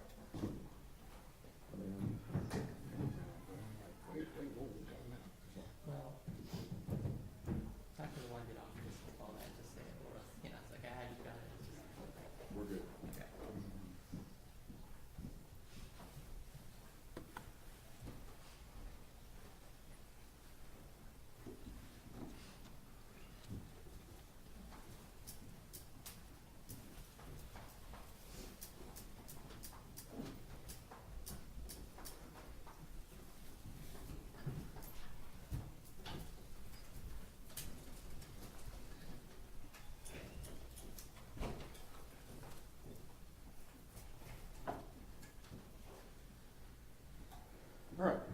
be seated. We're ready to proceed. Mr. Cole. Dr. Lewine, is Defendant's Exhibit 50 a true and accurate copy of your CV? Yes, sir. Your Honor, that was previously admitted to the record. I move now to admit it for all purposes. Any objection? No objection to the State's Exhibit 50 is admitted for all purposes. Dr. Lewine, is Defendant's Exhibit 71 a true and correct copy of your MRI report? It's the brain integrity check MRI report, correct? Okay. Your Honor, I'd move to admit that at this time. I'm sorry. I would move to admit that report at this time. 71, any objections? No objection. All right, Defense Exhibit 71 is admitted.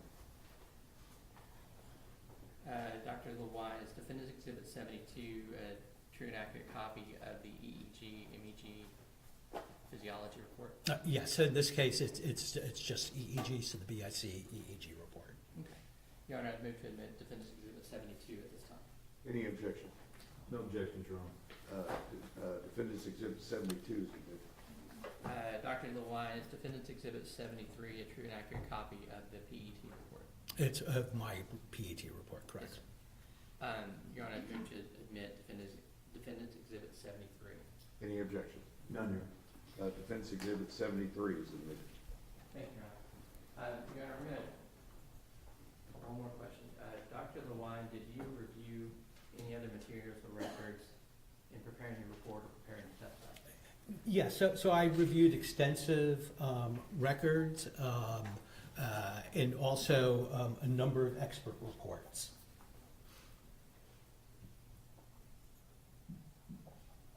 I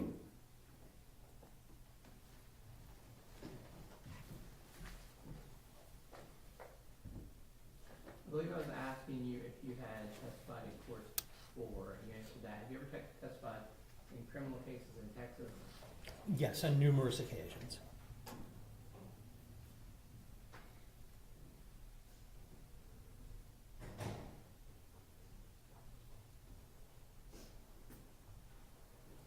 And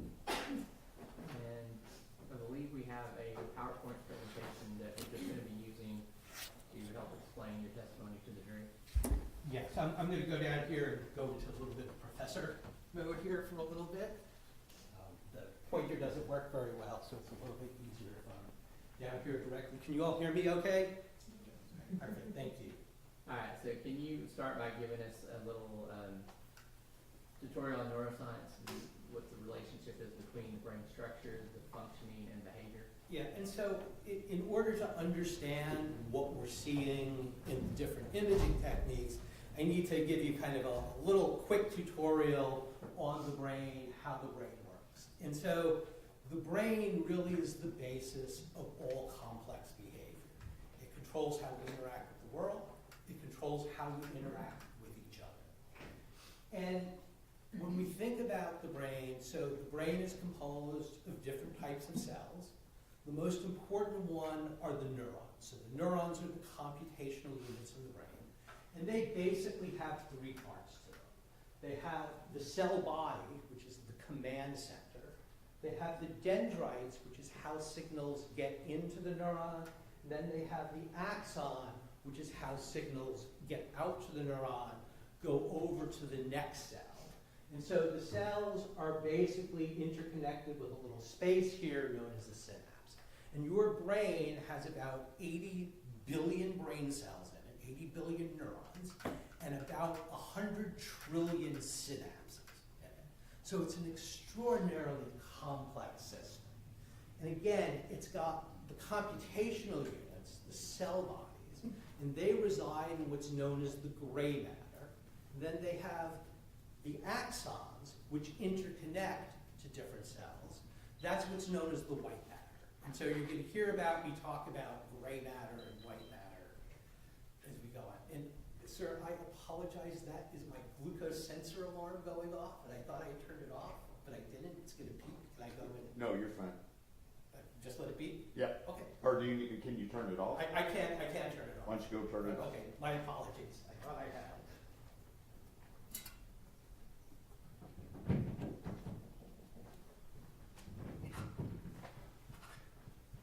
Sorry, Dad, it's been one of those mornings. I agree.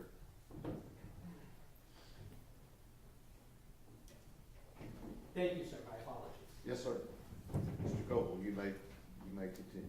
Dr. Lewine, can you pick up where you left off? So again, there's the computational units, there's the interconnections between them.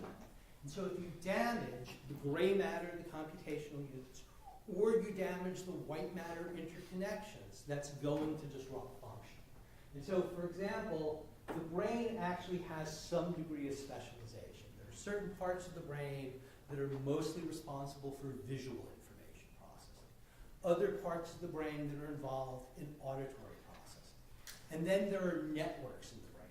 So the part of your brain that understands language is in the left temporal lobe. The part of your brain that actually lets you talk and communicate is in the left frontal lobe.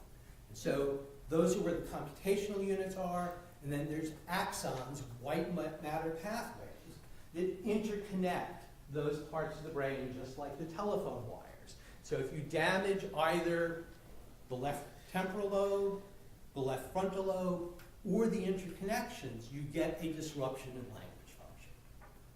You're talking about language networks. Are there other networks for the brain? So there are many, many other networks. There are networks for controlling memory. There are networks for doing things like recognizing faces. There are networks for controlling emotion and regulating behavior. And there are also networks in the brain that support what we call social cognition. So this is just a caricature with the areas in yellow showing those parts of the brain that are involved in social cognition. Social cognition is your ability to interact with other people, to recognize their face, to recognize their emotions, to communicate effectively with them, to have empathy for someone. Something known as theory of mind, which is your ability to understand what someone else is thinking. All of those things are controlled by the brain, controlled by specific parts of the brain, interacting with each other. And is everyone's brain the same? So, no, everybody's brain, there's a general organization, but the fine details are different. So my brain has basically the same general area in the back of the head that's involved in visual information processing as your area. But my brain is wired a little bit differently than your brain. Okay, so does that mean that people perceive and interact with the world in different ways because the way that their brains are different? Yeah, so there are a couple of things that are important. So one thing to keep in mind is that the brain develops. So the brain you were born with is not the brain that you end with. And there are many, many factors that influence your brain development. Your genetics is important. The environment you grow up in. So if you grow up in a nice, kind, loving environment, your brain actually wires differently from somebody who grows up in what we call a toxic stress environment, where there's not enough food, where there's violence. Toxic exposures, alcohol, drug abuse, all of those things impact your brain, psychiatric disease, and things like head trauma.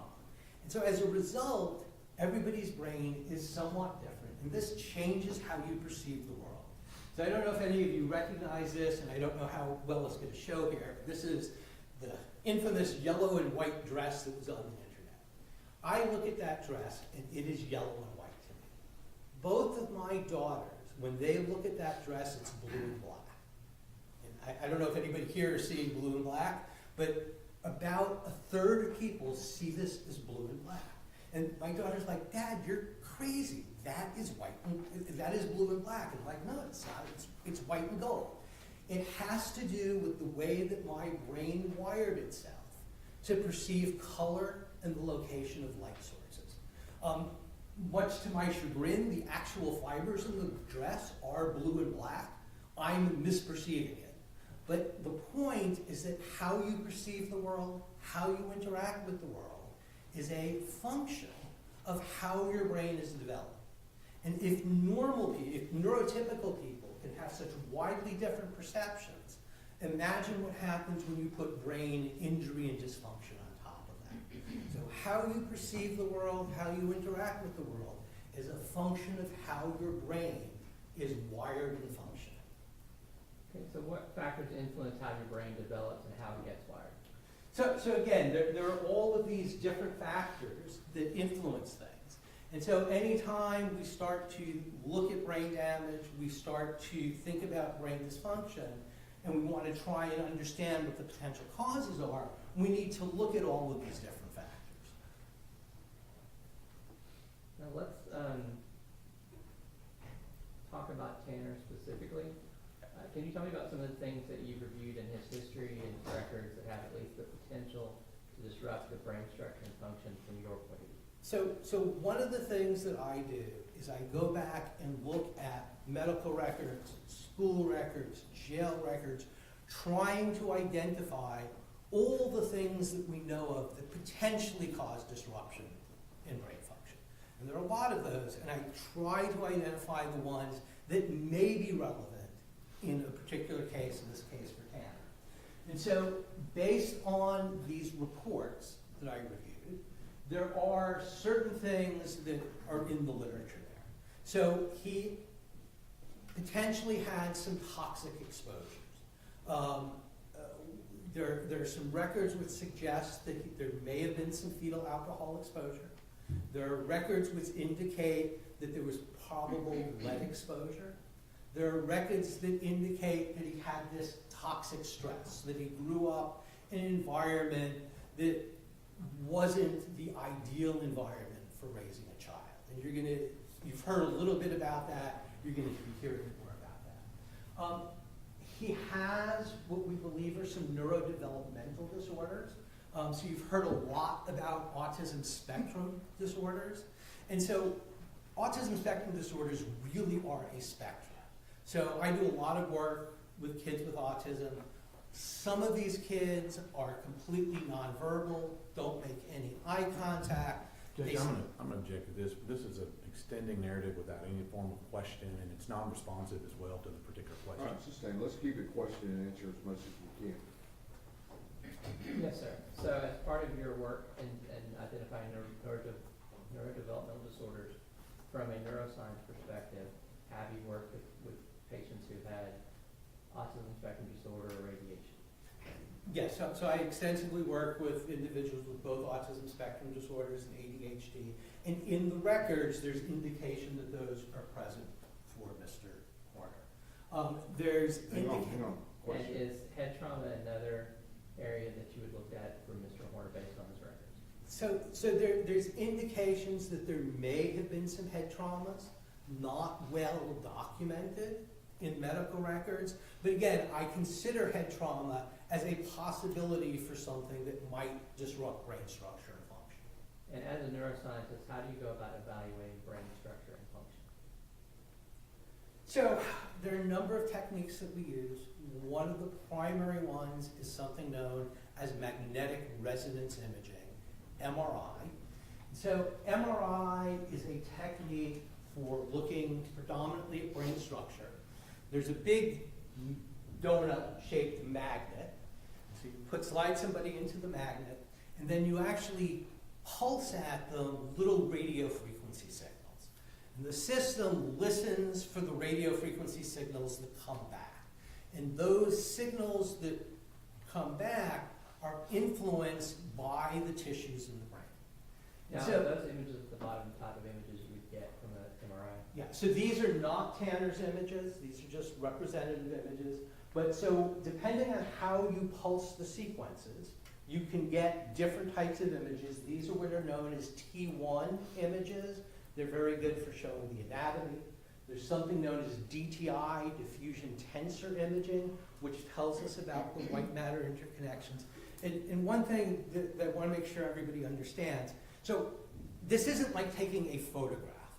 This is measuring magnetic signals that are coming back from the brain and reconstructing these images. So it's a mathematical computational thing. It's not like snapping the picture. There are standard ways on how these signals get reconstructed and represented in terms of what the images look like. And you said there's standard ways, so is this a technology that's widely used in clinical and research and scientific applications? Yes, so almost every hospital in the United States has an MRI scanner. They all produce basically the same types of images. Not all scanners have the capabilities for the diffusion tensor imaging, but they can all certainly do these types of T1 images. And this technology has been admitted to courts across the U.S. Yes, sir. Did you do an MRI on Tanner? Yes, so the MRI was actually done at the MRI center. I personally, about a year ago, set up the protocols on the scanner to collect these data. This is just an example of one of the images that comes from Tanner's brain. This is what's known as a sagittal slice, so it's in this direction here. We're a little bit off to the midline. The MRI data that were collected, there were two types in particular relevance in this case. The T1 images, which were used for something known as volumetrics, which I'll explain, DTI, diffusion tensor imaging. These images were provided to a neuroradiologist, and the visual inspection of these images by the neuroradiologist is that they're within normal limits. So the neuroradiologist, just looking at the images, says there are no gross abnormalities here, there's no tumors, there's not a hole in the head, there's not multiple sclerosis. Okay, let's back up for a second. So you set up protocols, kind of telling what you need the MRI to do, correct? Correct. And then a medical doctor, I believe in this case, maybe Dr. Yon, signs an order for the MRI techs to do it. And then it back to the MRI techs that run the machine. You're not running the machine off. Correct. And then they give you the data from it. Correct. And you're saying that a normal radiologist reads it and says, when you say there's no gross abnormality. Judge, I'll object as to leading.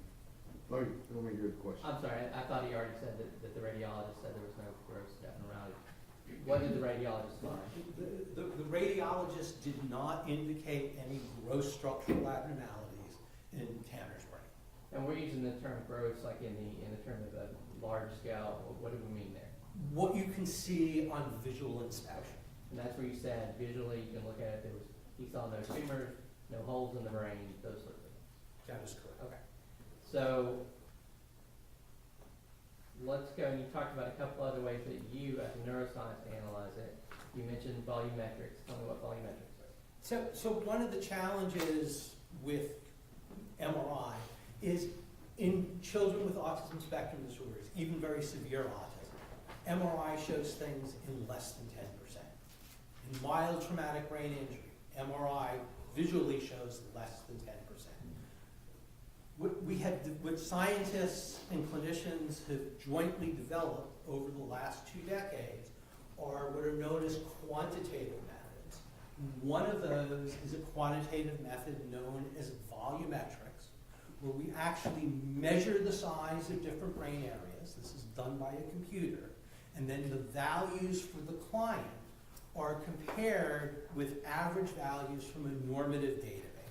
So just like when you have neuropsych testing or you have your blood work done and they come back and say, hey, your white cell count is done, that's comparing your white cell count with the expected average for people who don't have any conditions. So All right, hold up 1 second and explain. You talked about using a normative database.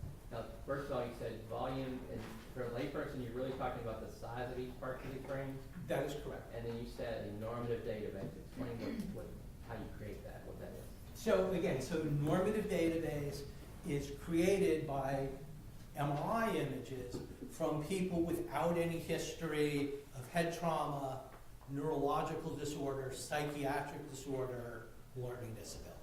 And so for the work that I do, we're able to compare Tanner's data with a normative database that has about 10,000 people in it. Now from that, we extract only the male subjects who are within 5 years of age, but it's a very large database.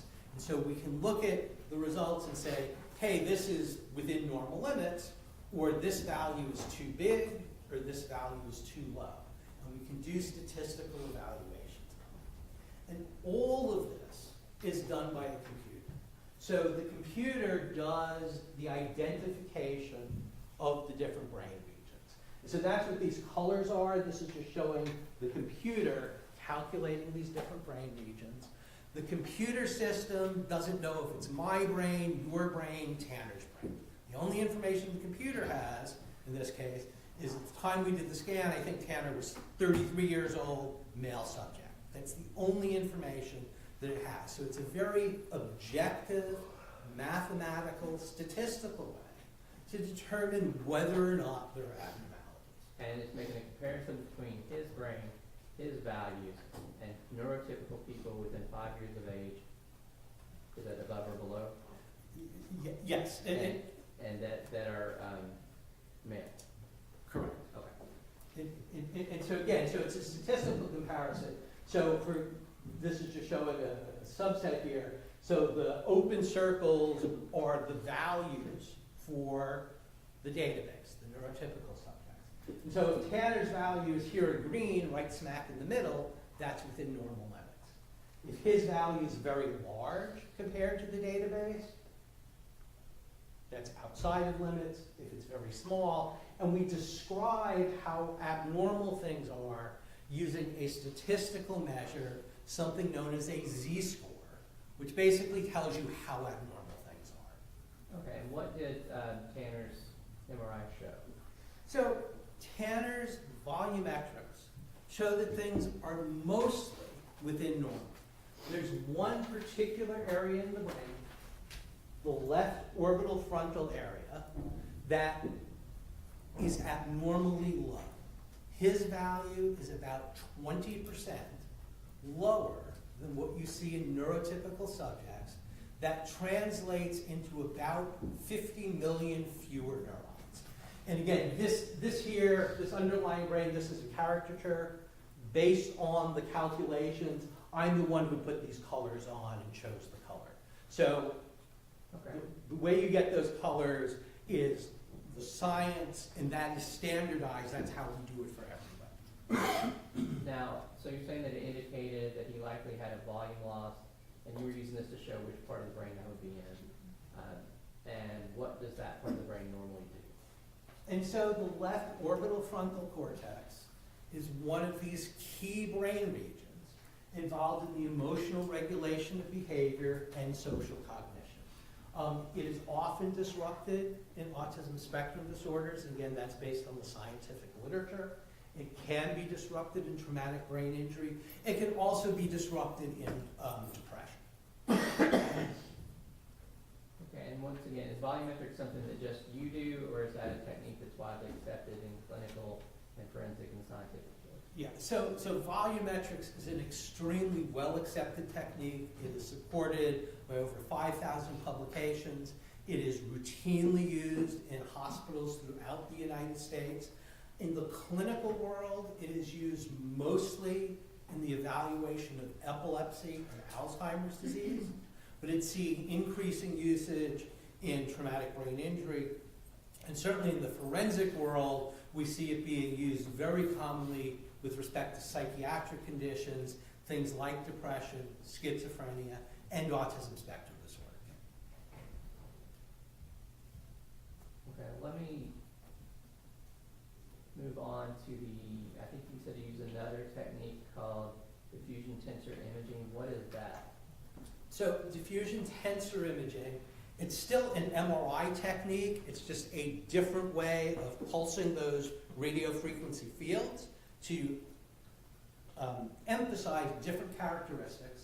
In particular, the characteristics it emphasizes look at how water is diffusing in the extracellular space.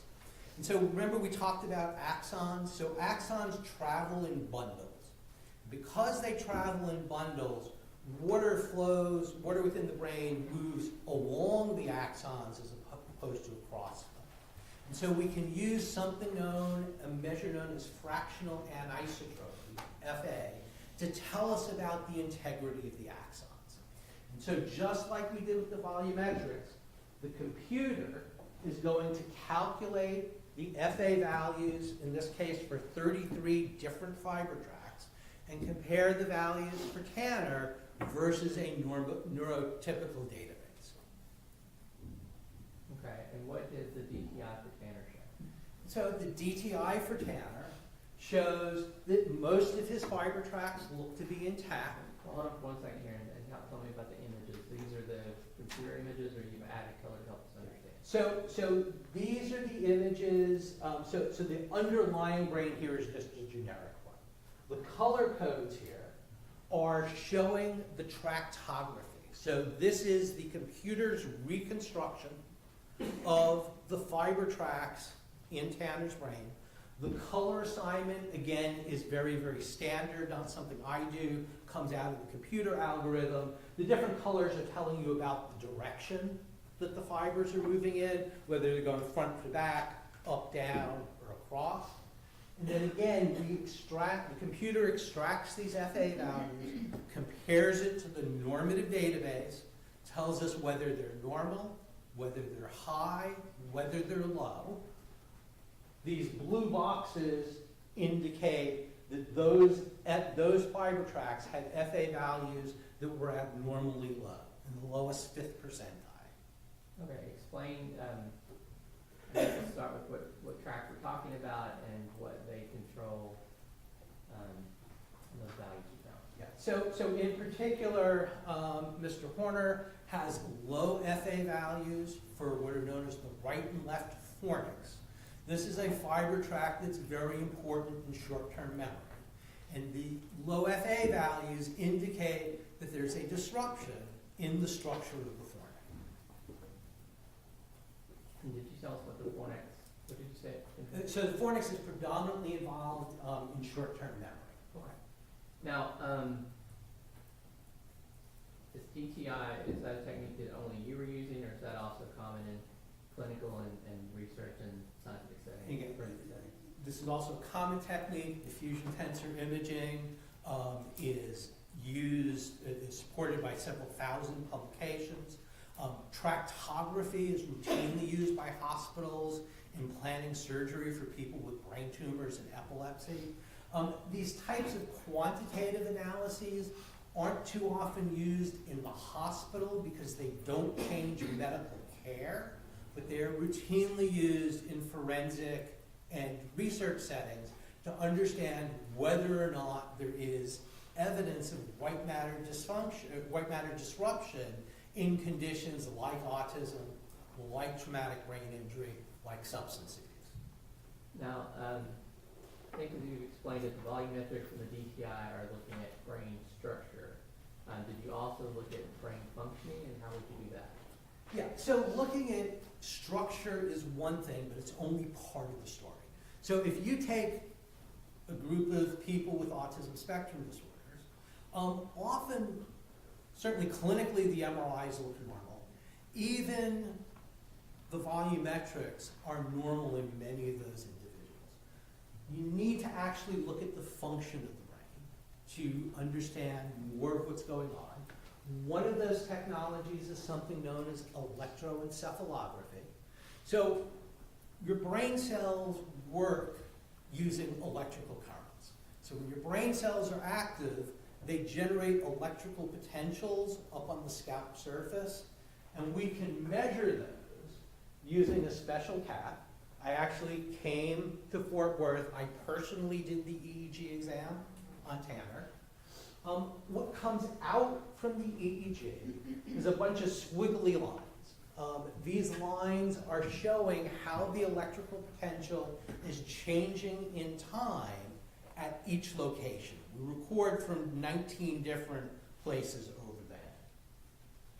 And are you doing interpretation on that, or is this a computer? So this is a computer analysis again. So one of the things that can be done with these signals, so if you have a very complicated squiggly line, you can describe the complicated line by a combination of simpler signals. We basically look at how fast the squiggles are and how big the squiggles are. So the computer can take the actual data and calculate how much what we call power there is in each frequency. Power relates to how big the signals are. And so we get values for Tanner for power at different frequencies at each electrode. Just like we did with the MRI, we can compare that with a normative database. Now, can you back up for 1 second there? You put up there these different gamma, beta, alpha, theta, and what are we talking about there? So we generally describe, again, the signals by how fast they are. So delta refers to squiggles that are very slow, so between 1 to 4 per second. Beta refers to much faster signals in the range of 20 to 40 per second. And these different types of signals are associated with different types of activity. So delta activity in particular is associated with very significant brain dysfunction. You should not have a lot of delta activity in somebody who's awake. Beta signals are associated with brain hyperexcitability. We see that in anxiety disorders. We see that in autism spectrum disorders. We see that in post-traumatic stress disorders. So by looking at the different frequencies in the scientific literature, we can understand what is or is not abnormal, what it is related to. The EEG is also a technique that's commonly used clinically, forensically, scientifically. Yeah, so again, in the clinic, it's used predominantly to look at epilepsy and sleep disorders. Quantitative metrics are used in ICUs to look at epilepsy and stroke. These types of quantitative analyses are also used clinically in guiding a therapy known as neurofeedback. That's typically done more by psychologists as opposed to medical doctors, but still clinical work using these technologies. And the Q up there, is that for quantitative? Yes, sir. And that's just kind of another way of analyzing an EEG? Yes, so the EEG is the basic data, QEEG is the quantification of the data. Let's move on, and I think you were going to tell us about what Tanner showed, is that correct? Yeah, so I just need to tell you a little bit more about how we represent the data. And again, this comes from the computer. It's the same for everybody. The computer doesn't know whose brain it is. These are what are known as the power map. So these are looking at the different frequencies. So again, delta are very slow frequencies, beta are faster frequencies. If it's this very light green color, it means it's within normal limits. And this is not Tanner's brain, this is just a representation here. This particular case had a stroke in the right hemisphere, and so this individual has lots of abnormally increased theta power. That's what the red color is. Yet the computer's assigning these colors. These are standardized. This is using FDA-cleared software for these analyses. There's another measure we can do, something known as coherence, which basically looks at the interconnections between brain areas.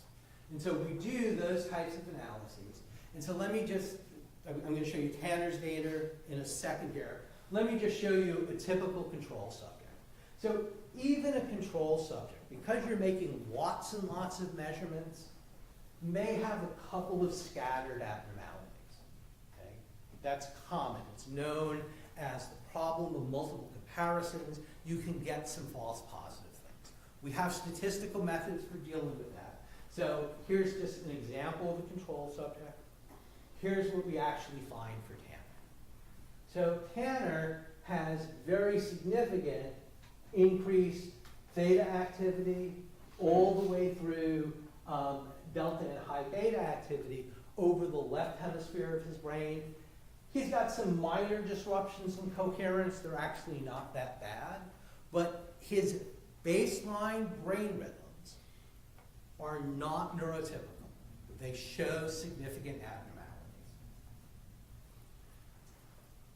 One of the other analyses that we can do is to actually figure out where in the brain things are coming from. And again, this is all done by a computer using FDA-cleared software. This is looking at how abnormal the currents are and where those abnormalities are coming from. This is a generic brain, so the underlying brain is not Tanner, it's just for demonstrative. But the colors and the locations of the abnormalities come from the data from Tanner. And he shows in particular abnormal theta activity and abnormal high beta activity over the left hemisphere temporal lobe, parietal lobe, a little bit of the frontal lobe. And what can we learn from that? So what these data are indicating are, so that the theta is indicating that there's some general brain dysfunction. Increased theta activity is often associated with traumatic brain injury, but you can also see it in other psychiatric conditions. High beta activity is very consistent with an autism spectrum disorder. Now, you cannot, and I can't look at the EEG in isolation and say, aha, this is autism, okay? These are not diagnostic techniques in that sense. They are supplemental information. These are patterns that are consistent with the presence of an autism spectrum disorder that has been diagnosed by people other than myself. So you're looking at the brain. We know the brain controls behavior, can give you information on other psychiatric or developmental disorders, but you're not diagnosing solely based on this. That is correct. Okay, and what about, are we, ready? Yeah, there we go. We talked about this is QEEG, it's routinely used in clinical, forensic, and research settings. That is correct. Okay. And what about a PET scan? Was the PET scan done in this one? Yeah, so the last imaging technique. First of all, what does PET stand for? So PET stands for positron emission tomography. So when your brain cells are active, they require glucose. Glucose is the energy the brain cells use. And so PET is a way of looking at metabolism and blood flow within the brain. You actually inject a radioactive glucose, and then the PET scanner images how that glucose is distributed. It does it in conjunction with a CT scan, which is kind of a very fancy X-ray to give you some structural information. So you get the CT structural information, you get the PET information. And I'm just going to show you some things, and I want to be careful to explain this if I may. So the images that get sent to me from the scanner are generally black and white and gray images. They don't have any color on them. There are standard color palettes that are applied to those data to just help to emphasize some things. So that's what the blue and the purples are, to just tell how much metabolic activity there is. So blue is low metabolic activity, yellow is high metabolic activity. Just as we did for the MRI, just as we did for the EEG, the computer algorithms go ahead and calculate whether the values for Tanner are normal or abnormal relative to the normative database. And then the computer goes ahead and puts these blobs on. So these blobs are not inherent in the images. These represent the computer calculations, but they are identifying areas that are abnormal. And in this particular case, Tanner has what's known. Before we get to that, 1 second. Sorry, I missed just some legal issue here. So the PET scan, you said that was another one where there has to be, you did a doctor's order, you set up the protocols, an actual tech to do the PET scan did the PET. That is correct. Okay, and then was there a separate reading on that? So there was not a formal reading. The imaging center tells me if there's anything grossly abnormal on the PET. They did not tell me anything that was grossly abnormal. So the clinical read of the PET scan is within normal limits. And that is that, once again, talking about the same thing, we're looking for the big issues, the hospital issues. Yeah, for looking at tumors, for looking at Alzheimer's dementia, you don't see gross things on PET in general in psychiatric.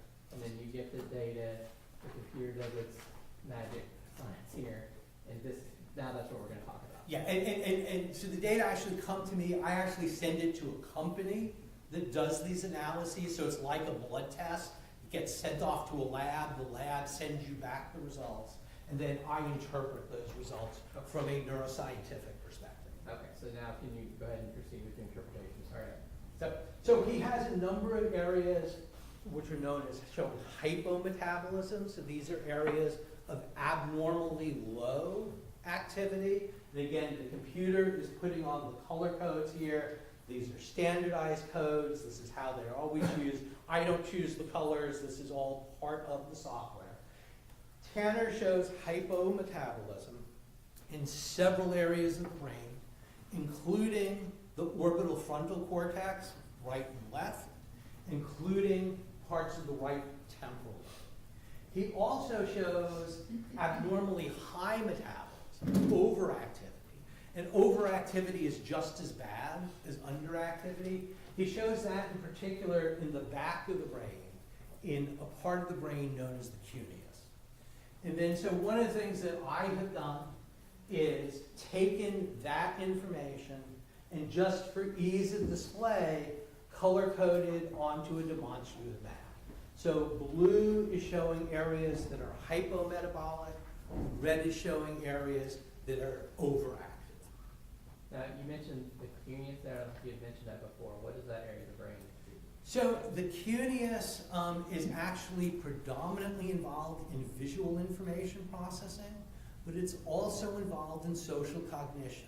In particular, things like empathy and, again, this thing known as theory of mind, understanding what somebody else is thinking.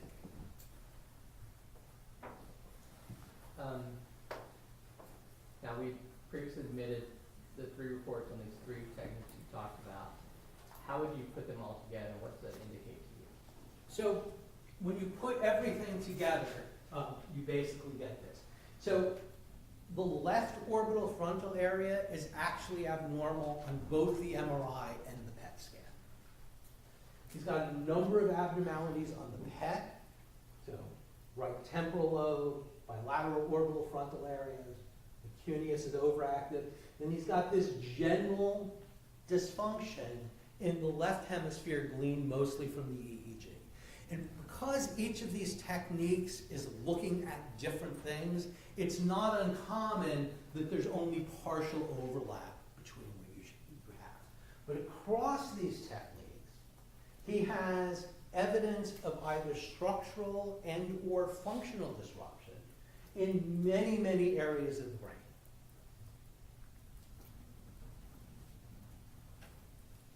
Great. And can you,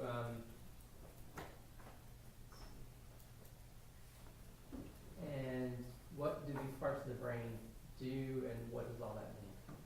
So remember that we talked earlier on about this social cognition network, the parts of the brain that let you interact with people? He has wide overlaps between his areas of abnormalities and the social network. So dysfunction, in this case, PET abnormalities in the right temporal lobe, abnormalities in the cuneus, abnormalities in orbital frontal cortex. So he has very extensive overlap with the social cognition network. He has lots of the nodes that aren't functioning properly. You actually need only one node to be damaged to get dysfunction. And so the overall profile here is an indication of objective brain evidence of dysfunction in the social cognitive networks of the brain. From a functional perspective, a neuroscientist, that is most consistent with his history of an autism spectrum disorder. It's not to say that there aren't contributions from other factors like the ADHD, like the toxic exposures, but this pattern is most consistent with social disruption and ADHD. And can you summarize your overall opinion and what you think may be responsible for the abnormality? Yeah, so kind of as I just said, he has disruption in EEG, MRI, PET, which collectively show dysfunction and structural disruption in the networks that support emotional regulation of behavior and social cognition, a little bit in some of the memory system, the right temporal lobe, very important for pragmatic language. This is kind of understanding the nuances of language. So he's not, based on the imaging, he's got disruption in those networks. Again, profile most consistent with autism spectrum disorder. Other things might be contributing to this. It's my understanding that Mr. Horner does have a history of some substance use, mostly marijuana, but also some cocaine and hallucinogens. This particular profile is not a good match for those things. It's not to say he hasn't done those things. It's just to say there's not evidence in this particular set of data that his exposure to those substances have caused major permanent brain damage. It's really the autism spectrum disorder that goes hand in hand with these particular findings. Thank you, Dr. Lewine. You're on pass the links. Okay. Let's break for lunch. It's on its way. It should be here in about 5 minutes. So we will start back up at 1:15. Okay? See you then.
I appreciate that very much.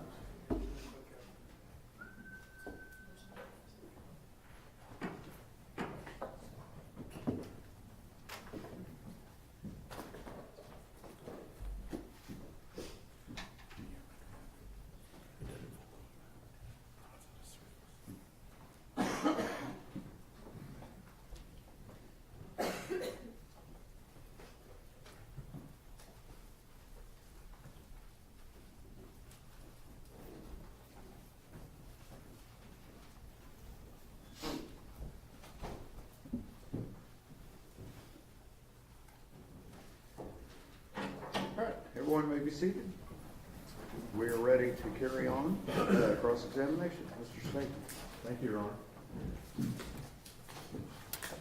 Dr. Lewine, thank you for hanging out with us for a little longer this afternoon on a Friday.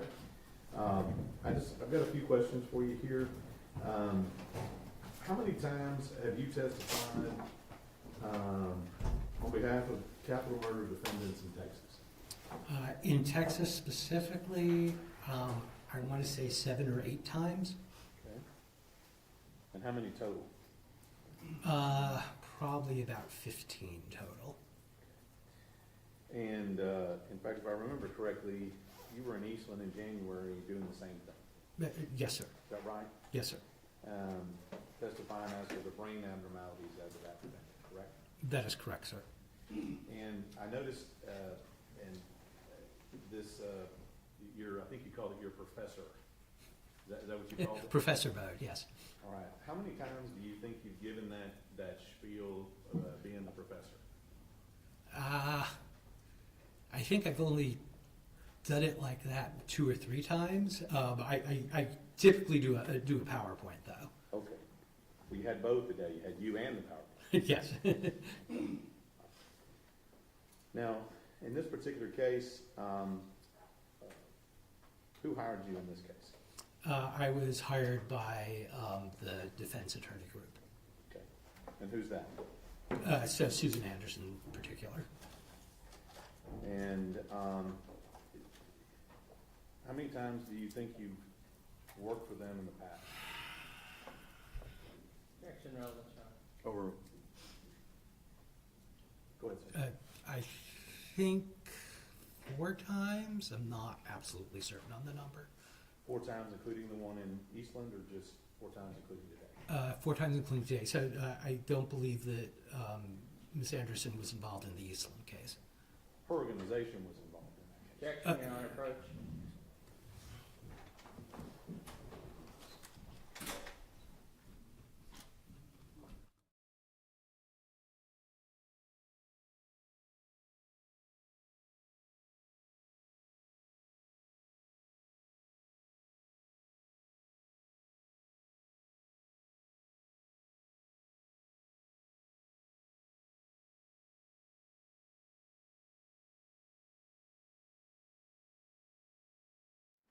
Chair will disregard the last question asked by the prosecutor, okay?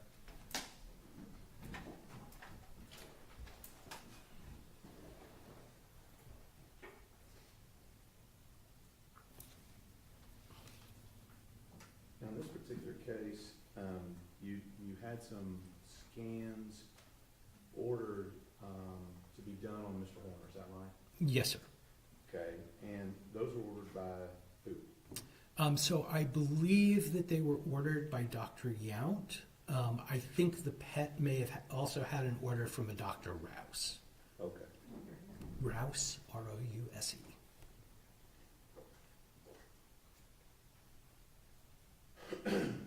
And in this particular case, just so we get this out of the way, what's your bill in this case?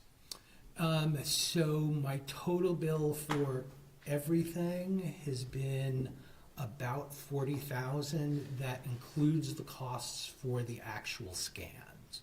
Okay. And like I think we talked about in this case, you're not a doctor, psychologist, neuropsychologist. You're very clear about that, correct? Yes, sir. And you can't make any type of medical diagnosis or conduct any type of psychological or psychological tests. That is correct. And in fact, you can't treat or diagnose patients as part of your profession. That is correct. So really, in this particular case, you can only really tell us about what you found, but you cannot connect what you found to any particular diagnosis.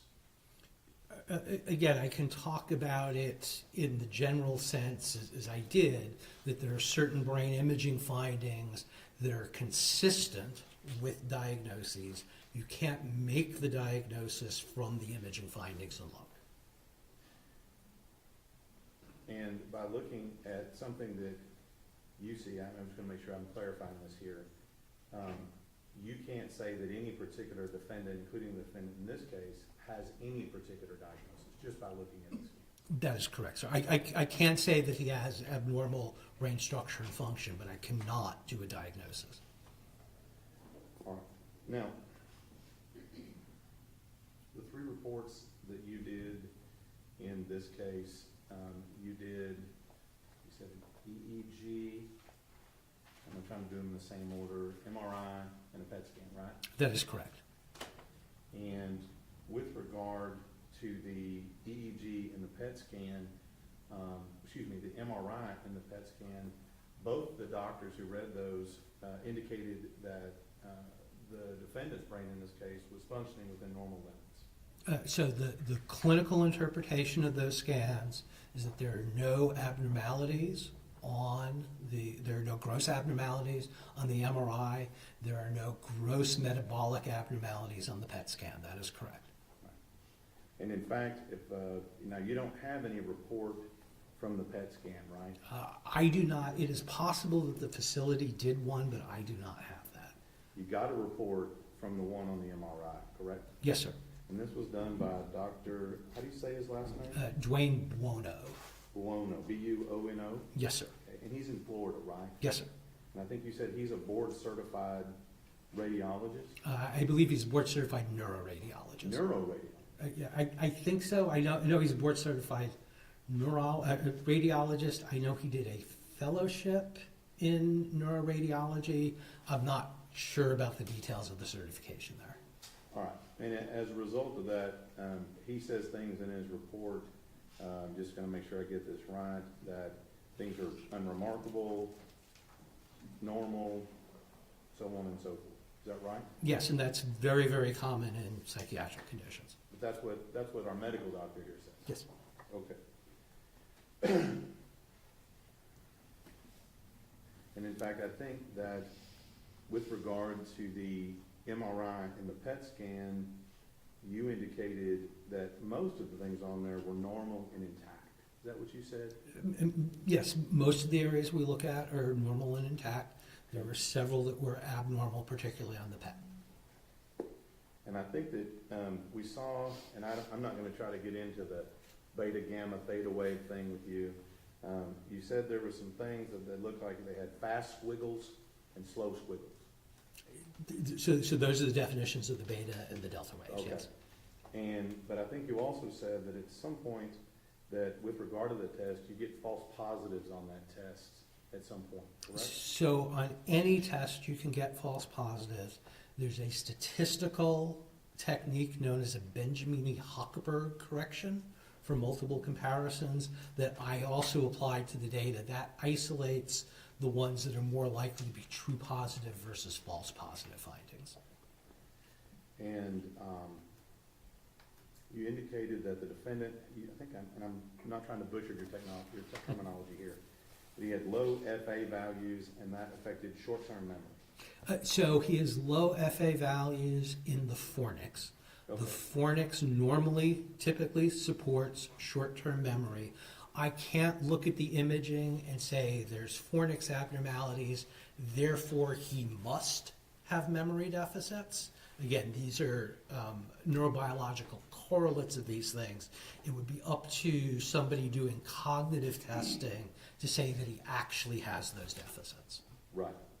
And so with regard to that, that's not going to prevent him from having long-term memory that would keep him from understanding that it's wrong not to kill someone. So generally, fornix damage does not impact long-term memory. That is correct.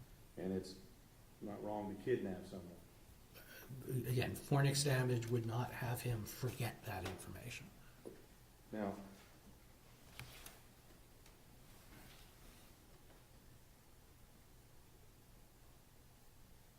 Now, when I'm looking at all these abnormalities that you're talking about, and you described a whole lot of stuff, okay, and I'm not gonna try to talk about all the technology behind it. But how is it with all of this stuff that the defendant is not just sitting in a room drooling somewhere? Sure. Yeah, so there are levels of abnormalities. These techniques are very, very sensitive. This profile of abnormalities is still on the relatively mild side. So these are the types of abnormalities that we see in individuals with psychiatric dysfunction, with things like autism spectrum disorders. The fact that he has a lot of them, doesn't mean he's a fully demented individual. Okay. And I guess what I'm asking is that, in this case, I guess what I'm asking, how is it possible that he can function, for example, drive a car, read a map, things of that nature, if he has all of these abnormalities and things that you're talking about? So again, it matters where the abnormalities are. His abnormalities are predominantly in the social cognition system.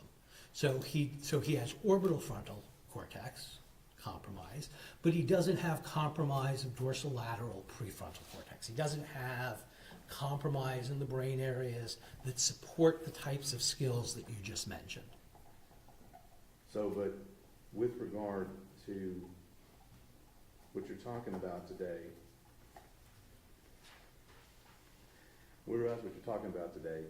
you haven't watched the videos in this case, have you? No, sir.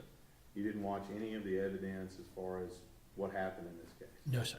So you can't comment as to whether or not he has any specific real-world deficits. You can't make those comments. I can't from the imaging. I can say that people in general with these profiles have deficits in social cognition. I cannot specifically say that Mr. Horner has deficits in social cognition other than from the information that's in the record. So the diagnosis of autism spectrum disorder, the core feature of that is social cognition disruption. Now let's talk a little bit about, we talked a lot about the human brain, okay? And you'll agree with me that the human brain has an amazing ability to adapt and function despite many factors that come into play. It can, yes. Right. And when we talk about, you gave an example, I think, of all the things you compare your test brain to. What was that called? The sample of all the people? The neurotypical database. Neurotypical data. And there's not really anything such as a normal brain. Nobody has the same brain, do they? Not exactly the same. So the neurotypical database takes into account the normal variability. And it is possible that everyone has potentially some form of abnormality going on, but that doesn't mean they have any deficits. So again, what you would see is, depending on how many things you measure, you would see that an individual subject might have one or two abnormalities. And this is this multiple comparison problem. We use the Benjamini-Hochberg to address that issue. So the number of abnormalities that Mr. Horner has, we would see in less than 0.01% of the population. So even with any abnormality and even with some deficits, you're not telling us that a person is going to act a certain way? Again, I can only talk about the general, this is what it's correlated with. From the imaging alone, I cannot say anything specific about Mr. Horner's behavioral pattern. I'm talking about anyone. You can't say any person will act a certain way. Not explicitly, that is You correct. can't say whether or not they'll commit crimes. Correct, And you can't say whether or not they'll engage in any particular conduct. correct. And for example, I mean, we have individuals out there, let's say, my example I thought of was football players. You'd agree with me that they may have some brain injury at some point. Would you agree with that? Many of them, yes. But that doesn't automatically mean that they have deficits. It doesn't explicitly and automatically mean that. It means that they are much more likely to, but for an individual person, I can't say, hey, I've got this finding, therefore this person must have this deficit. You can't do that from the imaging. Right, and you said you got a grant from our special operations warfighters, correct? Correct. And in that particular field, we've got a lot of military service members and veterans that may have some abnormality due to a combat injury. Would you agree with that? Yes, sir. And that doesn't necessarily mean that they're going to be somehow unable to continue defending our country. Again, not necessarily, but on average, they have compromised skills that compromise operational readiness, which is why SOCOM is funding us to look for therapeutics. Now, let's break this down a little bit. We've been talking about the brain. Will you agree with me that the brain and a person's mind are different? There's lots of theoretical work on that. That's a philosophical debate. I will say that the way that one's mind interacts with the world is through the brain. And so if your brain is damaged, how your mind is going to interact with the world is highly likely to be compromised. But your mind, you'll agree with me, is where we get the person's reasoning, motive, things of that nature. Right? But it's all filtered through the brain. So I see that dress as yellow and white. I cannot free will myself to think that that dress is black and blue. And so the way that your mind, if you want to call it that, perceives the world, interacts with the world, is through the brain.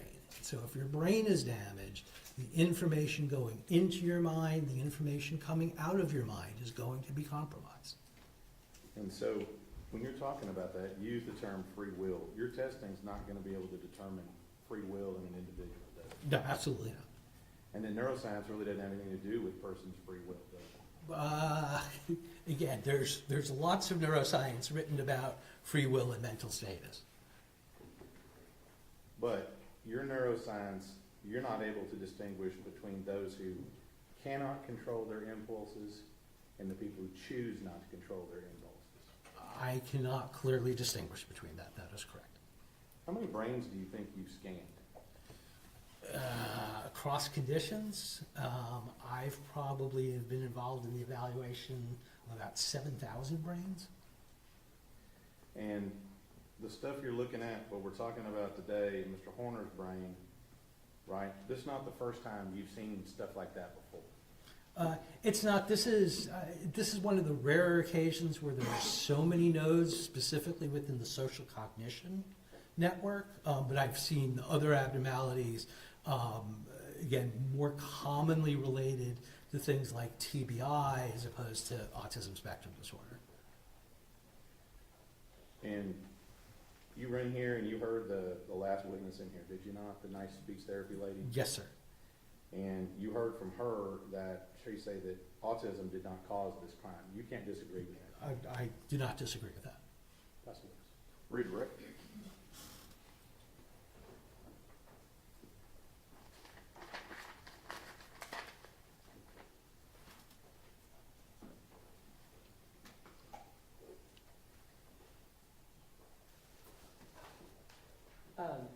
Judge, I will, have nothing further. Thank you. May Dr. Lewine be excused finally? You may. Thank you, sir.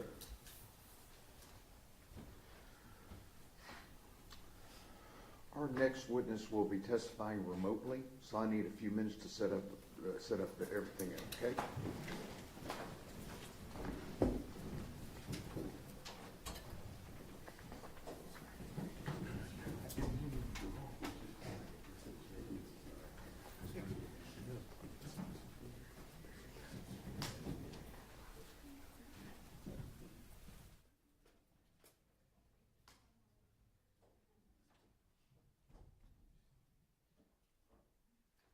Okay, everybody, give me a few minutes. I need the state's HDMI cable. It's up there, Your Honor. Okay. Hold on. Okay.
All right, everyone may be seated, I'm sorry.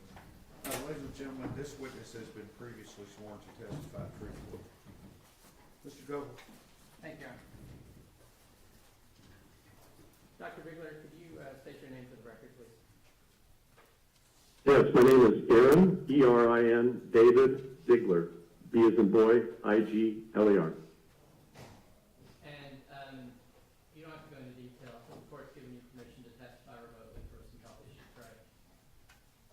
That is correct. What are your major areas of training and expertise? Well, I'm Professor Emeritus of Psychology and Neuroscience at Brigham Young University, and I was formerly Professor of Psychology and Neuroscience at the University of Texas at Austin. Also held an appointment at the University of Texas Health Science Center in San Antonio when I was in Texas. I'm a clinical neuropsychologist, licensed, board certified in that specialty, and I'm a cognitive neuroscientist and researcher as well as a clinician. And does that include expertise in neuropsychology and neurophysiology and neurophysiological diagnostics and neuroimaging? Yes, those are all of my specialty areas. I was a postdoctoral fellow at the Barrow Neurological Institute in Phoenix, Arizona before taking my position at the University of Texas and the State Hospital there in Austin. And then I was recruited back to Brigham Young University to help develop their neuroscience program in all of those specialty areas that you just mentioned. And have you been published in those fields? Yes, I've been a professor all those years and directed, I established and directed the brain imaging and behavior laboratory. I also developed a magnetic resonance imaging research center at Brigham Young University and directed that until my retirement in 2018 as a professor and director of large laboratories involved in research. I've published extensively in the peer-reviewed literature on the interface of brain imaging and behavior, which was the name of my laboratory. Did you also publish textbooks or book chapters? Yes, I've published 12 different textbooks, working on the 6th edition of one of the textbooks that I've co-authored, and 80 some odd book chapters and over 400 peer-reviewed articles in the field. Have you received any awards or scholarships? Yes, I've received a number of awards, both nationally and internationally, and I've lectured nationally and internationally, and lectured at most of the major universities here in the United States. And have you received any grants or fellowships? Yes. As I mentioned, I fellowship trained in neurophysiology and neuropsychology. That was a long time ago, 1974 to 77.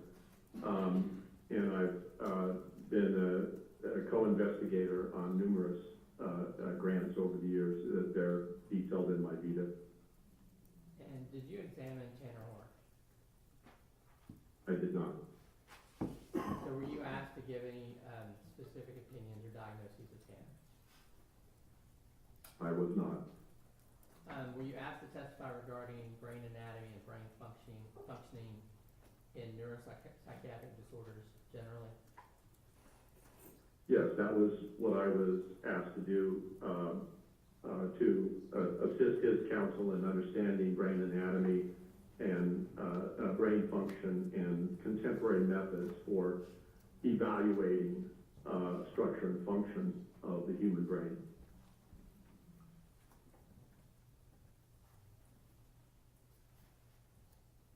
Okay, and did you review some materials in preparation for testifying? I did. And did you observe Dr. Lewine's testimony earlier today? I did. So, it was kind of a mouthful for what we asked you to do.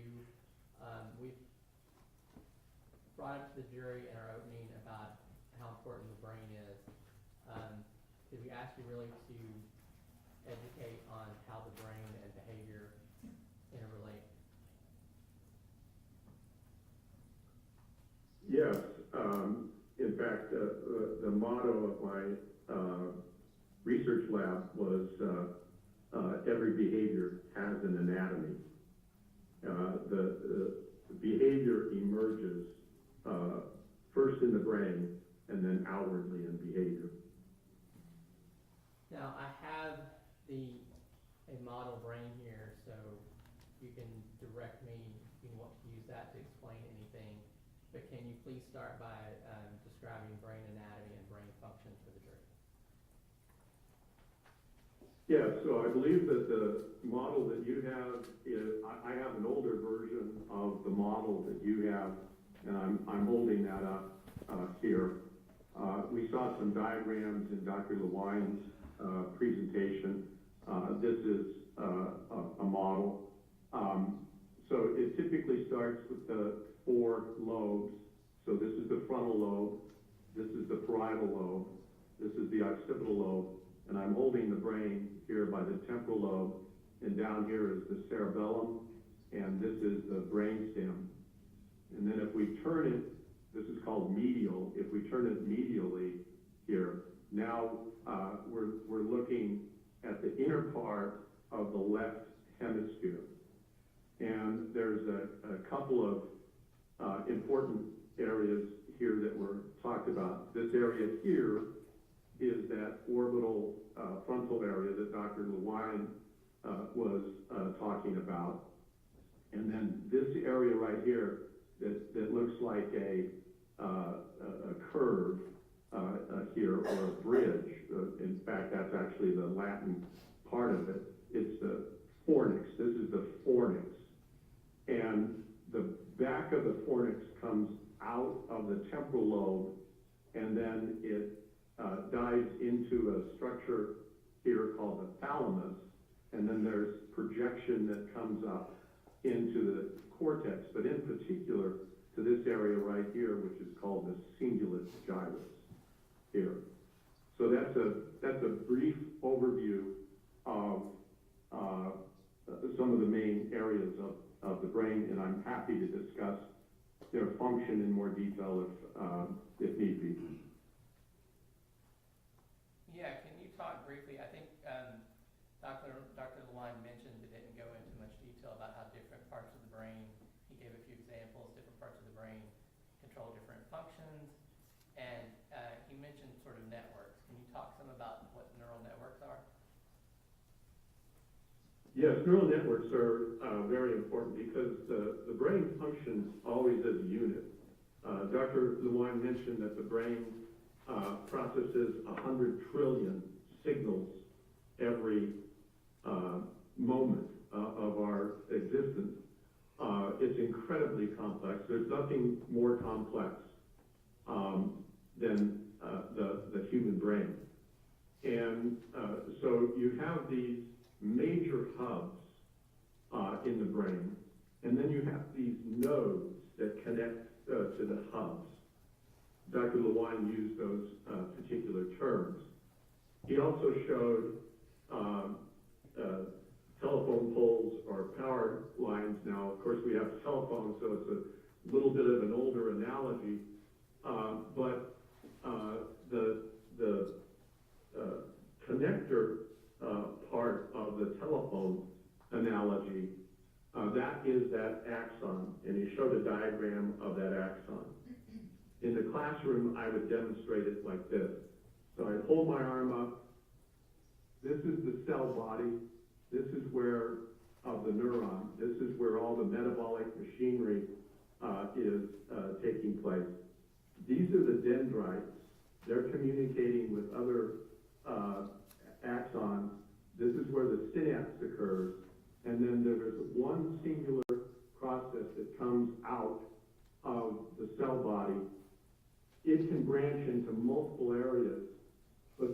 terminates in the synaptic area to communicate with the next.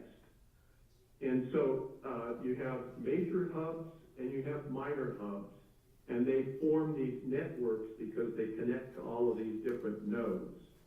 So there's not just one area dedicated in the brain that carries out function. It's multiple areas working contiguously and simultaneously to generate first perceptions and initial processing, and then to actually generate behavior. I always like to use the analogy of roads, highways, freeways, interstates. When I was a professor at the University of Texas, I would drive up to Dallas often. I did things with the different universities up there. And, I-35 is a nice direct route until you get just outside of Dallas. And then all these other highways, freeways, and interstates start to connect. So that's a hub. Fort Worth is a big hub. But you can go anywhere in the United States now once you get to one of those hubs. The brain is exactly the same way. Everything is interconnected. So can you describe, I guess, kind of how that, I understand the analogy, but how does that end up controlling behavior through the way that those networks connect? Well, each one of those hubs, each one of those particular networks is subserving a different aspect of behavior. And so one of the areas that Dr. Lewine spoke of is this orbital frontal area. The reason it's called the orbital frontal area is it sits just above the orbit, the eye socket. And so this was referred to as the orbital frontal area, because this is the frontal part of the brain. Well, this orbital frontal area has a direct connection with the temporal lobe. And the temporal lobe has these brain structures called the limbic system. And they're regulators of emotion, including emotional tone. This area up here is called the dorsal lateral, and then as you move forward, prefrontal cortex. This is the slower, more contemplative, decision-making part of the brain. This is the more emotional, reactive part of the brain. If there's an imbalance between these areas, then emotion can override contemplative behavior. And this is one of the things that Dr. Lewine was talking about in terms of social cognition, because social cognition gets tied in to emotional processing, emotional regulation, and emotional tone. Now, if I can throw in a little question the state had earlier. Are there sometimes, or just some ways that the brain can try to overcome any sort of issues with the networks? Yes, well, again, some of the things from, let me start back with the brain develops as an experience-dependent organ. So it interacts with the environment, and the environment changes the brain interacts with the environment. It's a back and forth process that takes place. This upper part of the frontal cortex, which is slower and contemplative, and the temporal area and the orbital frontal area are emotionally reactive. So one of the old adages of counting to 10, for example, before you say something, is allowing the frontal lobe to take better control and dampen down emotions. But if emotions arise, then they cut off that contemplative part of the frontal cortex, and inappropriate behaviors come from that. So when you have the disciplines of psychology, psychiatry, medicine trying to deal with psychiatric disorders or developmental disorders, is that where they're actually affecting the brain, correct? Yes, that's where, all behavioral function, and from the standpoint of psychiatric disorders, it's really brain health. Psychiatric disorders are not some ethereal thing that's happening independent of the brain. They are, in fact, related to the brain. Excuse me. And I believe Dr. Lewine referred to the philosophical idea of the mind, but we're talking about the physical brain and how it directly affects how we behave. That's correct, because the brain is involved in perception. You have the perception, and then Dr. Lewine used the example of language processing, that in the right-handed individual typically starts here in the temporal area, but for it to actually be expressed as language, that has to communicate up here. Using various imaging techniques, one in the laboratory can actually watch that process happen, and then the behavior emerges, but it's the brain that's driving that behavior. Tell the jury more about that. Is imaging one of the ways that you detect these, you determine the neural networks? Is that what the research has shown? Yes, that's a major part of contemporary research looking at cognition and behavior. And what kind of imaging are we talking about?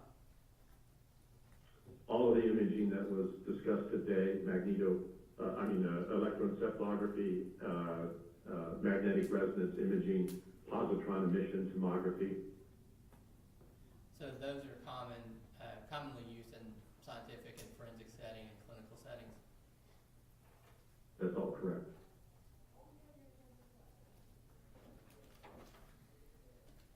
So can you please explain how quantitative abnormalities would affect the neural networks? So where one has to start, if you go back to the actual imaging, Dr. Lewine spoke of the T1 weighted MRI. Well, that MRI is showing you the basic anatomy. In fact, the anatomy is so good on a T1 weighted MRI that it approximates what you would do at postmortem. So you could have a postmortem view and a side-by-side MRI, and you would see that they're very, very similar. But the resolution on MRI just takes you down to a millimeter.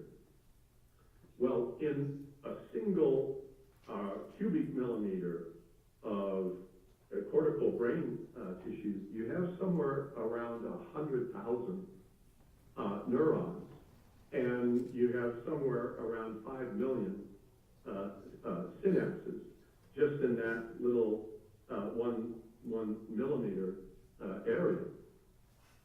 And so when you're looking at the clinical scan, which was discussed this morning, you're looking at the gross anatomy, but you're not looking at the cellular level. You're having to make some inferences about that. And where the quantitative imaging assists is it's like artificial intelligence in a way. It's taking a deeper dive into the data. And as Dr. Lewine explained, that T1 weighted image gives you 3 tissue types. Gray matter, that's where the cell bodies and the synapses occur. White matter, that's that singular process axon that then connects with other cells. And cerebral spinal fluid, CSF. The computer programs allow you to then, what's called segment into white matter, gray matter, and cerebral spinal fluid.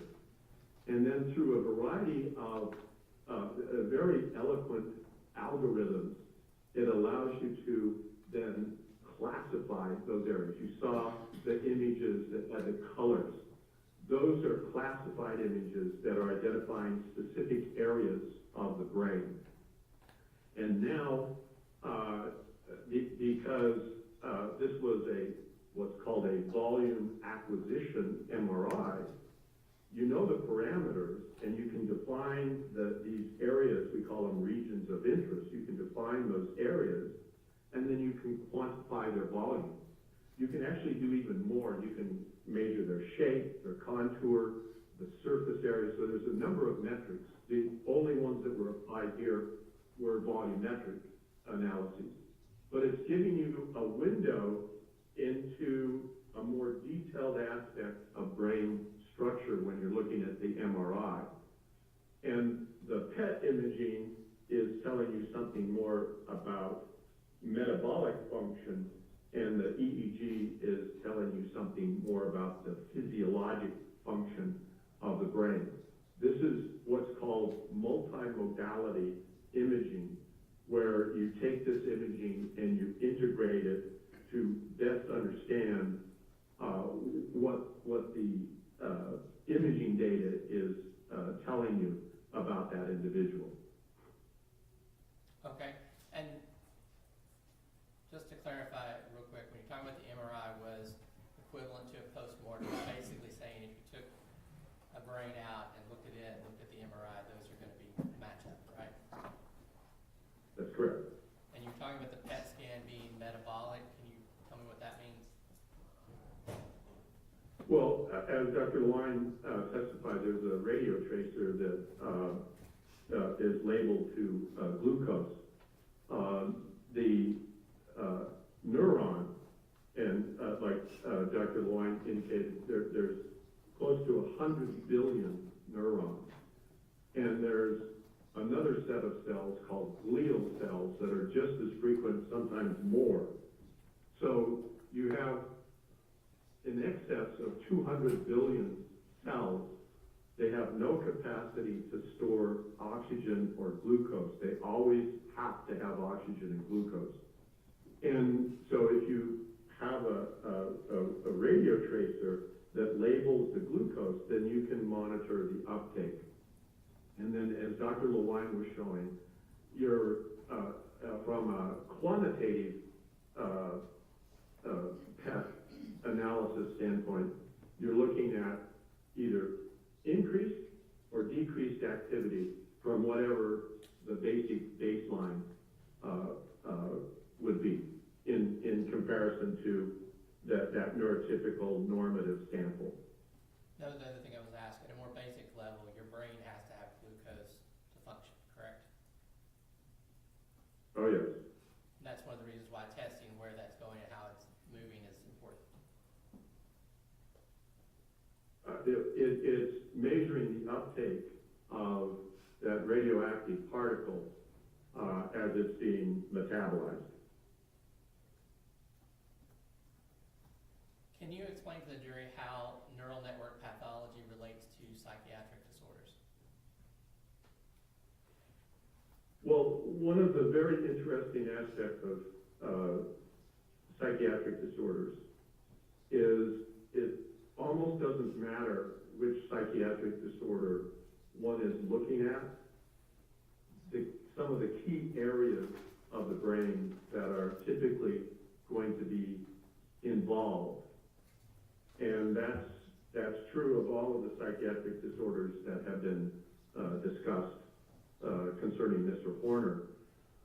It involves that inferior frontal area, the temporal lobe, and structures inside the temporal lobe called the hippocampus and the amygdala. The fornix takes that information from the hippocampus and some from the amygdala and transfers it to other parts of the brain. These are parts that are referred to as the limbic system. And so, again, whether we're looking at depression, anxiety disorder, schizophrenia, whatever psychiatric condition we're looking at, the more common aberrations that are shown with these kinds of quantitative and multimodality techniques is that these areas of the brain are affected in some way, at some level. Now, you mentioned before that Dr. Lewine's combination of those three tests is kind of a model for how you look at neural networks. Is that typical in the forensic and scientific community? That's correct. And I believe, let me ask you another question. As far as things that can affect the brain, affect the neural networks, does that include things like toxic exposure, examples of fetal alcohol, lead, or toxic stress? That's correct. And things like neurodevelopmental disorders like autism spectrum disorder, ADHD, are those things that you can also show a neurological link? Correct.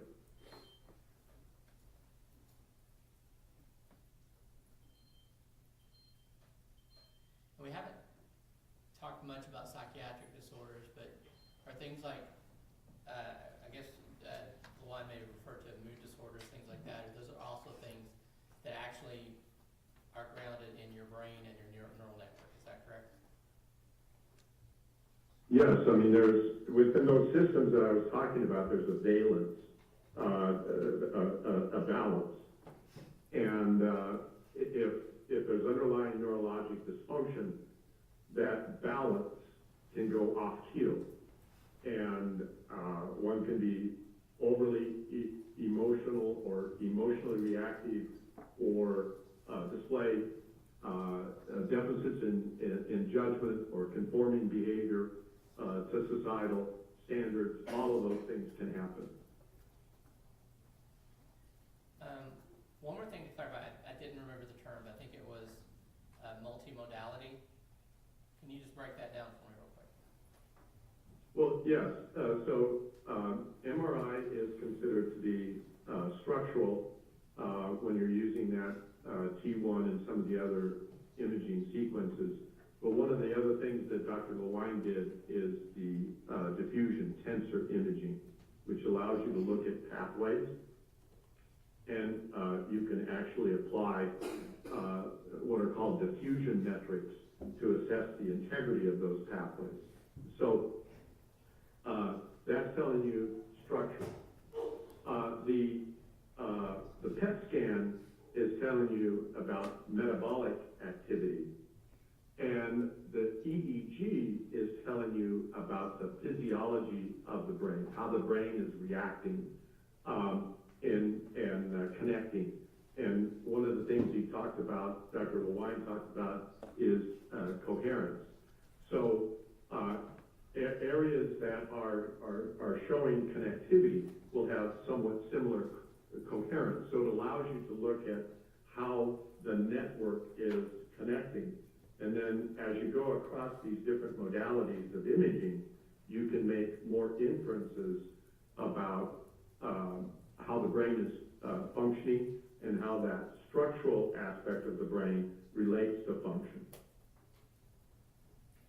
Now, can you tell the jury a little bit about the difference between the clinical use of those imaging to detect gross abnormalities versus the clinical looking at more the quantitative, those other issues, and the forensic and scientific use of those different imaging? Well, one of the things that's happening is a movement towards what's called precision medicine. And that's taking advantage of artificial intelligence, the power of these methods for rapidly examining the brain. And this is likely to become standard fare in my opinion, in the next 5 to 10 years. So that it's one thing to look at a brain and the first line of assessment of a brain is to see, is there a medical necessity there? Is there a tumor? Is there a vascular lesion? Is there something that needs attention, an infection? Once that is confirmed not to be there, then you're looking at, is there any kind of major developmental abnormality, any other kind of deviation?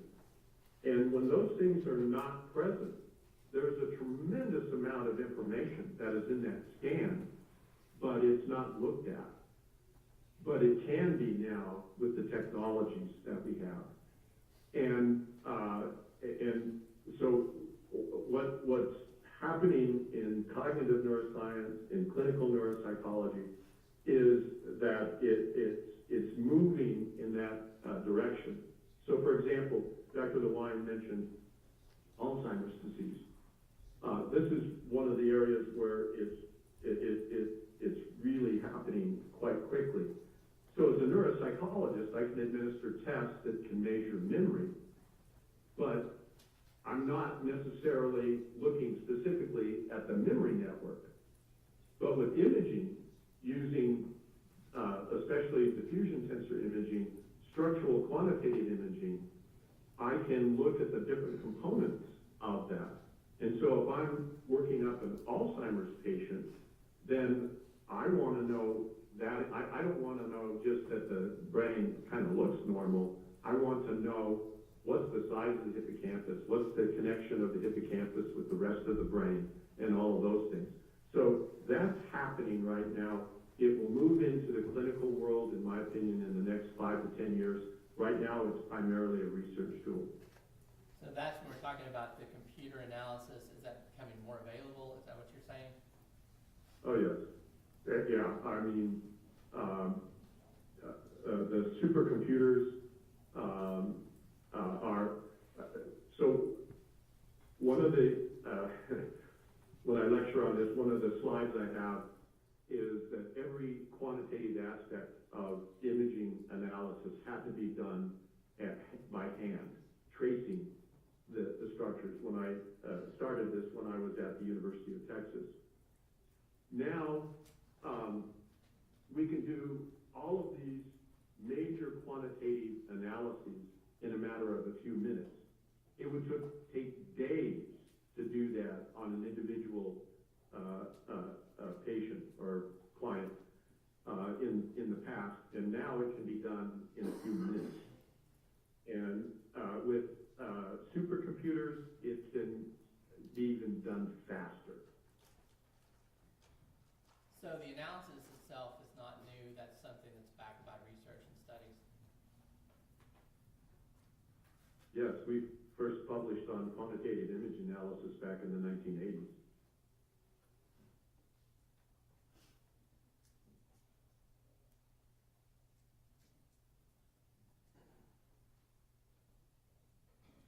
I'll pass the witness. Cross-examination. Thank you, Judge. Hi, Dr. Bigler, can you hear me? Yes, I can hear you just fine. Okay, good. You did not do an evaluation on Tanner Horner, the defendant in this case, correct? No, I did not see him, evaluate him, or anything else. Have you ever met Tanner Horner? No. So you're here today just to testify, I guess, in general or educational reasons? Correct. And you're not testifying that Tanner Horner didn't know right from wrong, are you? I am not.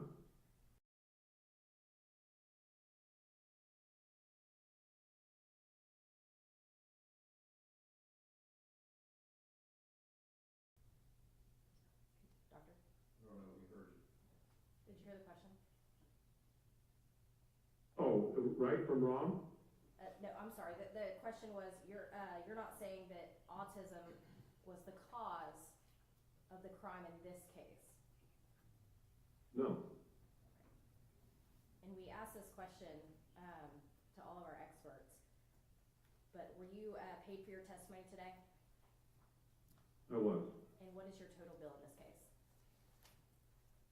It's about $4,000. And is that including your testimony today? No, it'd be another $1,000 or so for today. Thank you, I appreciate it. Reader, Nothing No, further. Judge, thank you. may, Dr. be, excused finally? Yes, Your Honor. Doctor, thank you very much. You're welcome, thank you. Goodbye.